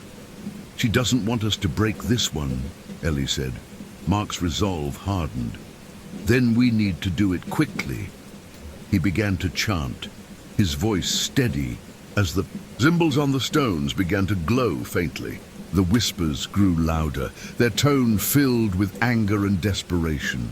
The woman emerged from the shadows near the river, her hollow eyes burning with malice. Her tattered gown fluttered as if caught in a violent wind, though the air around them was still. "You're making a mistake," she hissed, her voice echoing unnaturally. Mark didn't stop, his voice rising above the whispers as the glow from the stones intensified. The woman stepped closer, her sharp smile twisting into a snarl. "You think you're stopping it," she spat, "but you're only feeding it. The roots grow stronger with every seal you break." Sarah stepped forward, her voice fierce. "We're not letting it take us, or her." The light from the stones flared brightly, and the ground beneath their feet shuddered violently. The whispers reached a fever pitch, then stopped abruptly. As the light engulfed the clearing, the woman screamed, her form dissolving into shadows. As the seal shattered, the glowing symbols faded, leaving the stones dark and lifeless. Mark lowered the book, his breath ragged. "Two down," he said, his voice shaking. Sarah pulled Ellie into her arms, her own breathing unsteady. "What's next?" Mark looked at the map, his jaw tightening. "We keep going," he said, "until it's over." The Martins left the clearing, their fear tempered by determination as they prepared for the next step in their fight against the roots of Hollow. The Martins drove through the quiet night, the glow of the dashboard light casting pale shadows across their faces. Mark held the map on his lap, his finger tracing the route to the next marked site. The forest thinned as the road curved along. A ridge, the darkness outside feeling as oppressive as ever. Ellie sat quietly in the back seat, her small hands clutching her stuffed animal. Though she hadn't spoken much since they left the riverside, her wide, watchful eyes betrayed her fear. "How much further?" Sarah asked, breaking the silence. Mark glanced at the map. "About an hour," he said. "It's near an abandoned quarry. If the seals are tied to ancient places, that would make sense. The land there has probably been disturbed for centuries." Sarah sighed, her gaze fixed on the road ahead. I just hope this one goes as quickly as the last, she murmured. The drive felt endless, the night stretching on as the Martins pressed forward. The tension in the car was palpable, the weight of their task bearing down on them. Ellie shifted in her seat, her voice soft. Do you think we're hurting her? Sarah turned to her, frowning. Hurting who, sweetheart? The woman, Ellie said, her gaze distant. When we break the seals, she screams. It sounds like it hurts. Mark's jaw tightened. She's trying to stop us, Ellie, he said. Whatever pain she feels, it's because she knows we're getting closer to ending this. Ellie didn't respond, but her expression remained troubled. The car reached the edge of the quarry as the first light of dawn began to creep over the horizon, painting the landscape in muted greys and purples. The quarry itself was a vast, hollowed-out space in the earth, its rocky walls jagged and barren. Mark parked near the edge, the ground beneath the car uneven and covered in loose gravel. He turned to Sarah and Ellie, his expression grim. This is it, he said. Sarah nodded, reaching for the flashlight. Let's get this over with. Ellie hesitated as she climbed out of the car, her wide eyes scanning the desolate landscape. It feels wrong, she whispered. The family made their way down into the quarry, their footsteps crunching on the loose stones. The air was cold and still, the faint sound of wind whistling through the rocks the only noise. As they reached the quarry floor, Mark held up the book, its faint glow returning. The symbols on its cover pulsed softly, responding to the energy of the place. We're close, Mark said, his voice low. Ellie tugged on Sarah's hand, her voice trembling. She's already here, she whispered. Mark froze, his flashlight sweeping across the quarry. The shadows cast by the jagged rocks seemed unnaturally deep, their edges shifting as if alive. Where? Mark asked, his voice steady despite the fear creeping into his chest. Ellie pointed toward a cluster of large stones near the center of the quarry. There, she said. The Martins approached the stones cautiously, their flashlights illuminating the ancient carvings etched into their surfaces. The symbols matched those in the book, their edges weathered but still legible. Mark opened the book, flipping to a page that glowed faintly in the dim light. It's another seal, he said. The same as the others. Sarah glanced around nervously, her grip on Ellie tightening.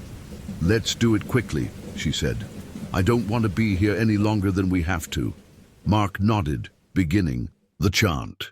His voice echoed softly through the quarry, the ancient words resonating with the carvings on the stones. The air grew colder, the ground beneath them trembling faintly.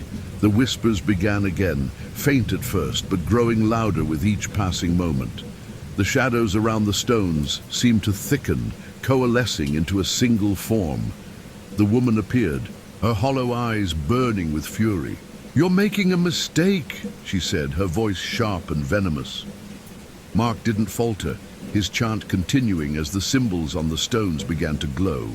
The woman stepped closer, her tattered gown billowing, as if caught in an unseen wind. You don't understand what you're doing, she hissed. You're not breaking the seals, you're feeding the roots.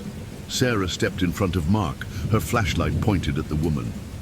Stay back, she said firmly. We're not letting you stop us. The woman's sharp smile twisted into a snarl. You think you're stopping me, she spat. You're playing right into the house's hands. Every seal you break only strengthens its grip on the land. Mark's voice rose above her words, the chant reaching a crescendo. The light from the stones flared brightly, and the ground beneath them shuddered violently. The woman screamed, her form flickering and dissolving into shadows as the seal shattered. The glowing symbols faded, leaving the stones dark and lifeless. Ellie let out a small cry, burying her face in Sarah's side. She's angry, she whispered. She won't stop now. The ground stilled, the whispers silenced once more. Mark closed the book, his hands trembling. That's 3, he said, his voice hoarse. Sarah pulled Ellie into her arms, her heart racing. Mark, what if she's right? What if breaking the seals is making things worse? Mark looked at the stones, his expression grim. If she's lying, we have to keep going. If she's telling the truth, then we need to figure out what's really happening before it's too late. The family made their way back to the car, the oppressive silence of the quarry following them.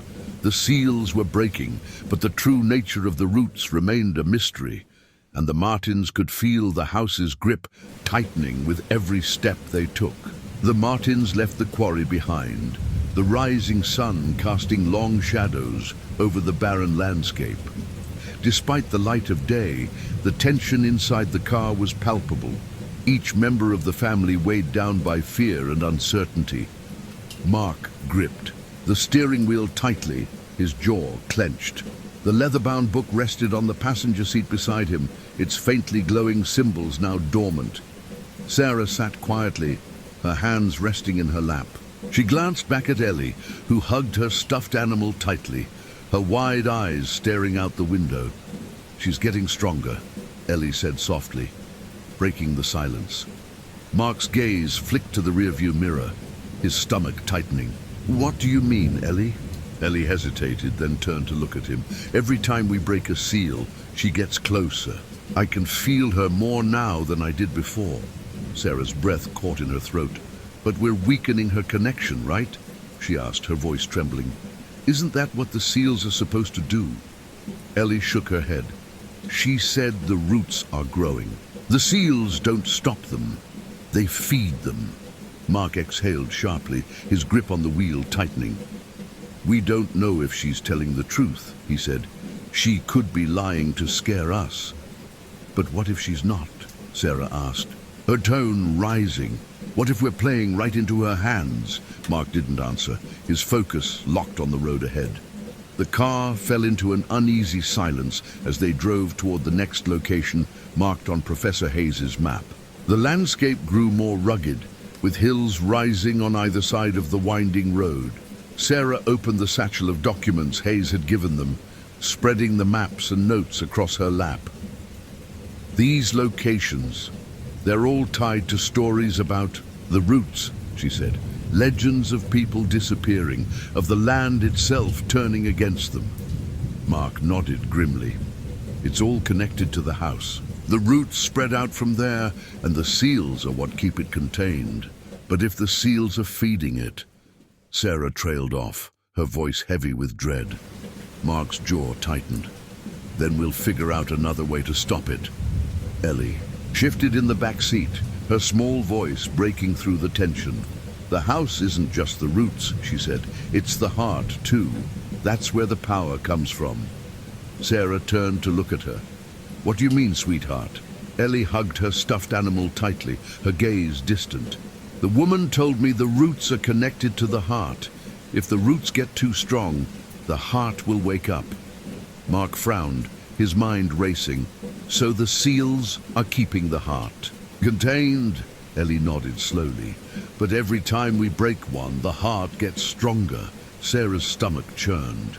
"Mark, we can't keep breaking the seals if it's just making things worse." Mark glanced at her, his expression torn. "And if we don't break them, the house will keep coming for us, for Ellie. We're trapped, Sarah. Either way, it's a risk." Sarah leaned back in her seat, her hands trembling. "There has to be another way," she said softly. "Something we haven't thought of." Mark didn't respond, his focus locked on the road. They arrived at the next location as the sun climbed higher into the sky, its light doing little to ease the oppressive atmosphere.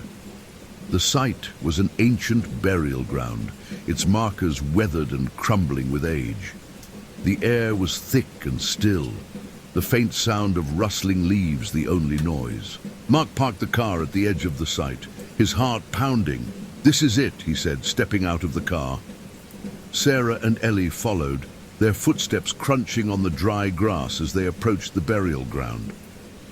The leather-bound book in Mark's hands began to glow faintly, its symbols pulsing in rhythm with their steps. As they reached the center of the burial ground, they found a large, flat stone marked with carvings identical to those in the book. The air around it felt heavy, almost suffocating, and the ground beneath their feet seemed to pulse faintly. as though alive. Mark opened the book, his voice steady despite the fear in his chest. "It's another seal," he said. Ellie tugged on Sarah's hand, her voice trembling. "She's already here," she whispered. Mark froze, his flashlight cutting through the shadows. The whispers began to rise again, faint and dissonant, threading through the still air. "She's trying to stop us," Ellie said. The whispers grew louder, the shadows at the edge of the burial ground thickening into unnatural shapes. The woman appeared, her hollow eyes glowing with fury.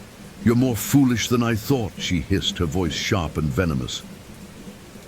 Mark ignored her, beginning the chant. The symbols on the flat stone began to glow faintly, their light spreading. Across the burial ground, the woman stepped closer, her form rippling with shadows. "You're not stopping the house," she spat. "You're waking it." Sarah stepped in front of Mark, her voice fierce. "We don't believe you," she said. "You're trying to scare us." The woman's sharp smile twisted into a snarl. "You should be scared," she said, "because when the heart wakes, it won't just take you, it will consume everything." The ground beneath them shuddered violently, the whispers reaching a deafening pitch.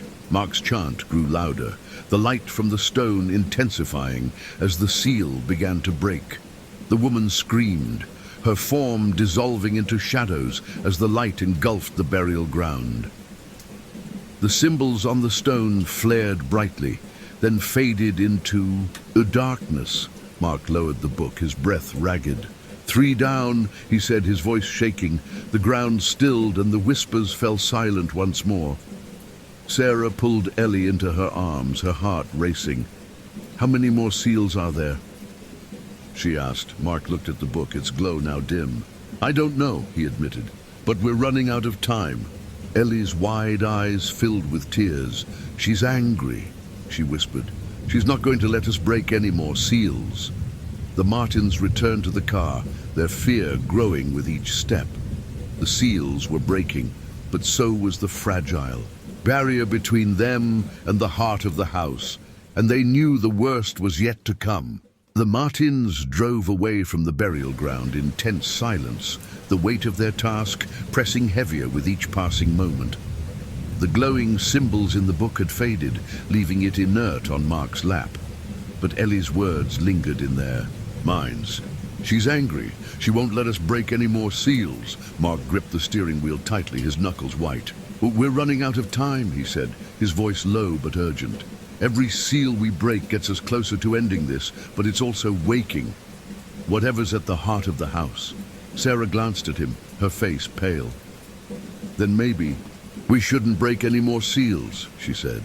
"If it's just feeding the roots, maybe we're doing exactly what she wants." Ellie sat quietly in the back seat, hugging her stuffed animal. "She's not trying to stop us," she said, softly. Mark's brow furrowed. "What do you mean, Ellie?" Ellie looked up, her wide eyes filled with dread. "She's leading us to the heart." Mark exchanged a worried glance with Sarah. "If that's true," he said, "then she's counting on us to finish breaking the seals. Maybe that's why she hasn't attacked us directly yet." Sarah's voice trembled. "But why? What happens when the heart wakes up?" Ellie spoke again, her voice barely above a whisper. "It will take everything," she said. "Not just us. The house, the land, everyone." Mark's stomach twisted at her words. "Then we have to stop it before that happens," he said firmly. "But how?" Sarah asked. "We don't even know what we're fighting." Mark glanced at the book, his jaw tightening. "We'll find out. There has to be something in here we're missing." The road stretched on, the landscape shifting as the dense forest gave way to rolling hills and scattered ruins. Mark drove toward the next location marked on Professor Hayes's map, the knot of anxiety in his chest growing tighter with every mile. Ellie stared out the window, her small face pale. "She's close," she murmured. Mark's grip on the wheel tightened. "How close?" Ellie hesitated, then turned to him. "She's following us, but she's not alone anymore." Sarah turned in her seat, her breath catching. "What do you mean, sweetheart?" Ellie clutched her stuffed animal tightly, her voice trembling. "There are others now. I can feel them. They're waking up too." Mark's mind raced as he processed Ellie's words. If the seals were tied to the roots and breaking them was awakening something deeper, then it wasn't just the woman they were dealing with. It was something far more ancient and dangerous. "We need answers," Mark said, his voice tense. "The seals, the roots, the heart. There has to be a way to stop all of it without breaking the last seal." Sarah nodded, her expression grim. "If we can't stop it by breaking the seals, we need to find out how to cut it off at the source." Ellie looked up, her wide eyes filled with fear. But what if the source is the heart?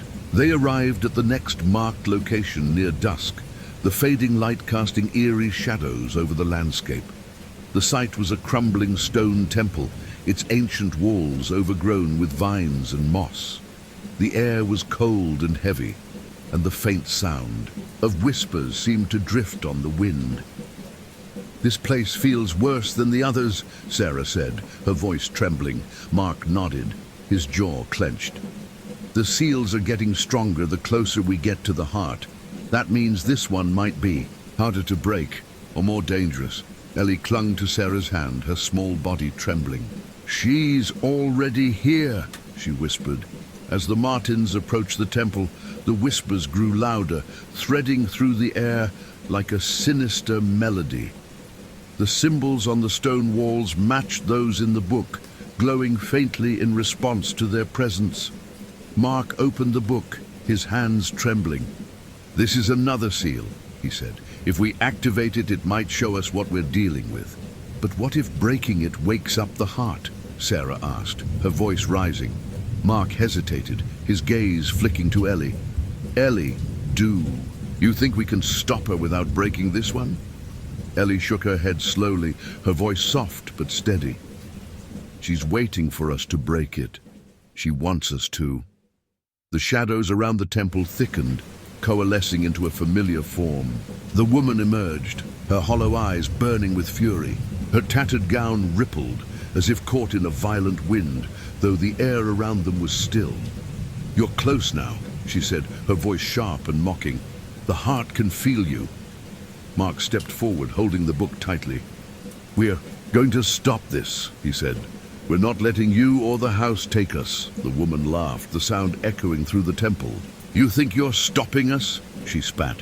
"You're paving the way for the heart to wake. Every seal you break brings it closer to taking everything." Sarah's voice trembled with anger. "Why should we believe you?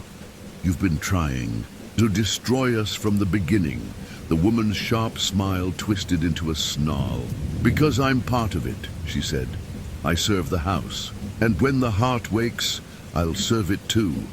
But you'll be nothing but its first meal." Mark opened the book, his resolve hardening. "We'll see about that." He began to chant, his voice steady as the symbols on the temple walls began to glow brighter.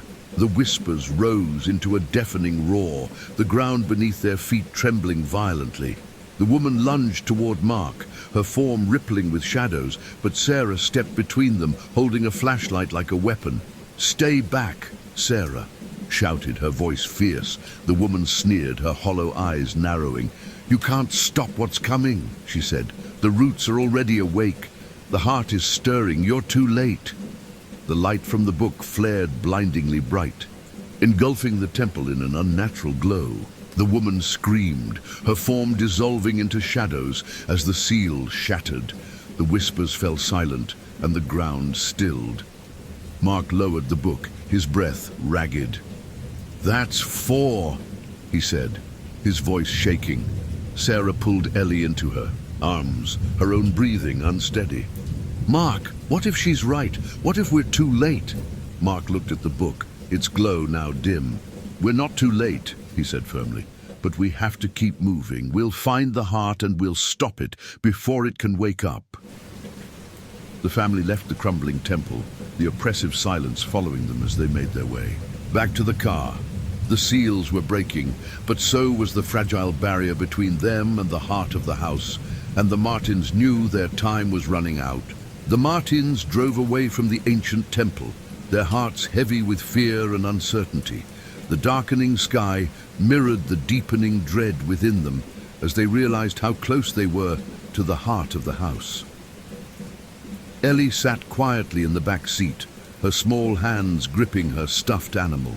Her wide eyes stared out the window, though it was clear her thoughts were elsewhere. Mark's hands gripped the steering wheel tightly, his knuckles white. "We're running out of seals to break," he said, his voice grim. "We have to figure out what happens when we reach the heart." Sarah turned to him, her expression troubled.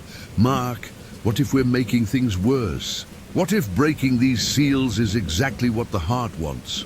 Mark's jaw clenched, his frustration bubbling to the surface. "Then what are we supposed to do? Just stop and let it take us?"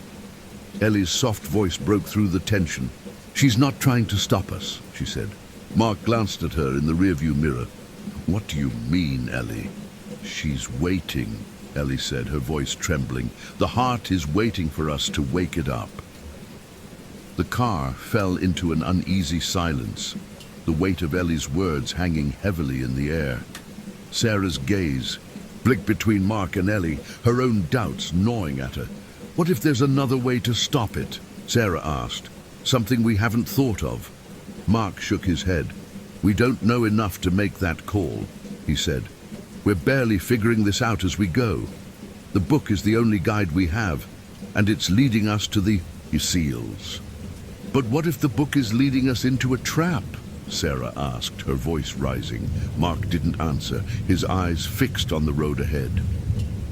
The car reached a small roadside rest area as the last light of day faded. Mark pulled into the lot, the headlights casting long shadows over the trees that surrounded them. "We need to stop for a few minutes," he said, turning off the engine. Sarah nodded reluctantly, though her gaze remained wary. "Let's not stay too long." Ellie stepped out of the car, clutching her stuffed animal tightly as she looked around. The air was cold and still, the faint rustle of leaves the only sound. "She's close," Ellie whispered. Mark froze, his flashlight cutting through the growing darkness. "Where?" Ellie didn't answer, but her wide eyes darted toward the edge of the rest area, where the shadows seemed unnaturally thick. Mark grabbed the leather-bound book from the car, its faint glow returning as he opened it. The symbols on the pages pulsed softly, a rhythmic beat that seemed to resonate with the air around them. "She's trying to keep us moving," he said, his voice low. "She doesn't want us to stop long enough to figure this out." Sarah frowned. "Then maybe we should stop," she said. "We need to think this through. What if there's another way to stop her without breaking more seals?" Mark glanced at the book, his mind racing. "The seals are tied to the roots," he said. "If we don't break them, the heart will still have power. But breaking them might..." He trailed off, unable to finish the thought. The whispers began again, faint and dissonant, threading through the still air. Ellie whimpered, pressing herself against Sarah. "She's here," Ellie said, her voice trembling. Mark turned toward the shadows, his flashlight sweeping across the trees. The beam caught movement, a flicker of motion that disappeared as quickly as it had come. "Stay close," Mark said, his voice tense. The whispers grew louder, overlapping and echoing unnaturally. The shadows coalesced into the familiar form of the woman, her hollow eyes burning with malice. "You're so close now," she said, her voice sharp and mocking. "The heart can feel you. It knows you're coming." Sarah stepped in front of Ellie, her flashlight trained on the woman. "Why are you doing this?" she demanded. "Why are you helping the heart if it's going to destroy everything?" The woman tilted her head, her sharp smile twisting. "Because I'm already part of it," she said. "When the heart wakes, I'll return to it. I'll become whole again. But you'll be its first offering." Mark held up the book, its glow intensifying. "We're not going to let that happen," he said.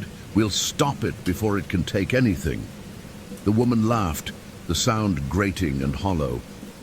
"You still don't understand," she said. "You're not stopping it. You're finishing what the house started when it chose you. Mark opened the book, his voice steady as he began to read the symbols aloud. The light from the book flared brightly, casting long shadows across the rest area. The woman hissed, her form rippling with darkness. "You're making a mistake," she said, her voice echoing. "Every seal you break only brings it closer to waking. You're feeding it with your fear, your desperation, your hope." Sarah stepped closer to Mark, her voice trembling. "Mark, are we sure this is the right thing to do?" Mark's chant faltered for a moment, doubt creeping into his mind. He looked at Ellie, who stared at the woman with wide, tear-filled eyes. "She's lying," Ellie said softly. "She wants us to stop." Mark tightened his grip on the book, his resolve hardening. "We have to keep going," he said, his voice firm. The woman screamed, her form dissolving into shadows as the light from the book engulfed the rest area. The whispers fell silent, and the oppressive weight in the air lifted slightly. Mark closed the book, his breath ragged. "She's trying to scare us," he said. "We can't let her." Sarah pulled Ellie into her arms, her own breathing unsteady. "Mark, what if we're wrong?" she asked, her voice breaking. Mark looked at the book, its glow now dim. "We'll find out when we get to the heart," he said. "But we're not stopping now." The family returned to the car, their fear tempered by determination. The seals were nearly broken, and the heart was stirring. But the Martins were determined to see this through, no matter what awaited them at the end. The Martins drove through the quiet, desolate road, the weight of their journey pressing heavily on them. The car's headlights cut through the darkness, illuminating the winding path that led them deeper into the unknown. Mark held the leather-bound book tightly in his lap, its faint glow pulsing softly like a heartbeat. Each flicker of light seemed to signal that they were nearing the heart of the house, the final stage of their nightmare. Ellie sat in the back seat, her small body curled into the corner. Her voice broke the tense silence. "It's waiting for us," she whispered. Mark glanced at her in the rearview mirror. "What's waiting for us, Ellie?" "The heart," she said, her wide eyes staring out the window. "It knows we're coming. It's awake now." Sarah turned to Ellie, her face pale. "Sweetheart, how do you know it's awake?" Ellie hesitated, clutching her stuffed animal tightly. "Because I can feel it," she said softly. "It's in my head. It's showing me things." Mark's grip on the steering wheel tightened. "What kind of things, Ellie?" Ellie's gaze remained fixed on the dark landscape outside. "The house," she said. "The roots, everything. It's all connected, and it's all waiting for us to finish what we started." Sarah's stomach churned. "Mark, we need to stop and figure out what's happening. If we keep going, we're not stopping," Mark interrupted, his voice firm. "We're too close. If the heart is awake, we have to end this now." The car came to a stop at the edge of a dense forest. The location marked on Professor Hayes's map was deeper in the woods, where the final seal was said to reside. The air was thick and cold, the stillness unnerving. Mark turned off the engine and grabbed the book, its glow brighter now as though it were reacting to the proximity of the seal. "This is it," he said. "The last one." Sarah and Ellie climbed out of the car, their breaths visible in the frigid air. Sarah held Ellie's hand tightly, her flashlight casting long shadows on the trees as they followed Mark into the forest. "This feels worse than the other places," Sarah murmured, her voice trembling. Mark nodded, his jaw tight. "Because it's closer to the heart," he said. "The seals are stronger here." The family moved cautiously through the forest, the crunch of leaves underfoot the only sound. The trees seemed to close in around them, their gnarled branches twisting like skeletal hands. Ellie tugged on Sarah's hand, her voice trembling. "She's here," she whispered. Mark froze, his flashlight sweeping through the dense shadows. "Where?" Ellie pointed ahead, where the faint glow of the final seal could be seen through the trees. She's waiting by the seal, Ellie said. She doesn't want us to break it. The Martins reached the clearing where the final seal stood, a large stone altar covered in intricate carvings, its symbols glowing faintly in the dim light. The air around it was thick with tension, the whispers beginning to rise again, faint but insistent. Mark opened the book, his fingers trembling. "This is it," he said, his voice low. "The last seal." Sarah's heart pounded as she scanned the clearing. "She's going to try to stop us," she said. Mark nodded, his focus on the book. "Then we'll deal with her like we have before." The whispers grew louder, the shadows at the edge of the clearing rippling and shifting. The woman emerged, her hollow eyes glowing with fury. "You've come so far," she said, her voice sharp and mocking, "but you're too late. The heart is already awake. Breaking this seal will only make it stronger." Mark ignored her, beginning to chant from the book. The symbols on the altar glowed brighter, the light spreading across the clearing. The woman stepped closer, her sharp smile twisting into a snarl. "You think you're stopping it?" she spat. "You're finishing what the house started. When this seal breaks, the heart will take everything." Sarah stepped in front of Ellie, her voice trembling but fierce. "We're not letting it take her," she said. "We'll stop the heart." The woman laughed, the sound hollow and cruel. "You don't understand," she said. "You can't stop it. The house chose you for a reason. You belong to it now." Mark's chant grew louder, the light from the altar intensifying. The ground beneath them shuddered, the whispers rising into a deafening cacophony. The woman screamed, her form rippling with shadows as the seal began to break. The light from the altar flared brightly, engulfing the clearing in a blinding flash. The whispers stopped abruptly, and the ground stilled. Mark lowered the book, his breath ragged. "It's done," he said. Ellie whimpered, clutching Sarah tightly. "No, it's not," she said. Sarah's heart sank. "Ellie, what do you mean?"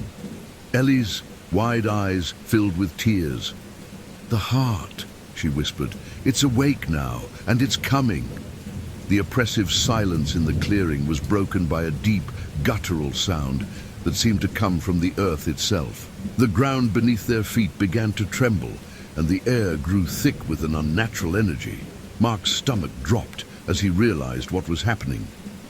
"The seals were holding it back," he said. "Breaking them didn't stop it, it released it."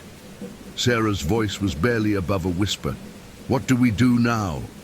Mark tightened his grip on the book, his jaw set. "We find the heart," he said, "and we destroy it, for good." The family turned back toward the forest, the shadows closing in around them as the heart of the house stirred to life, its presence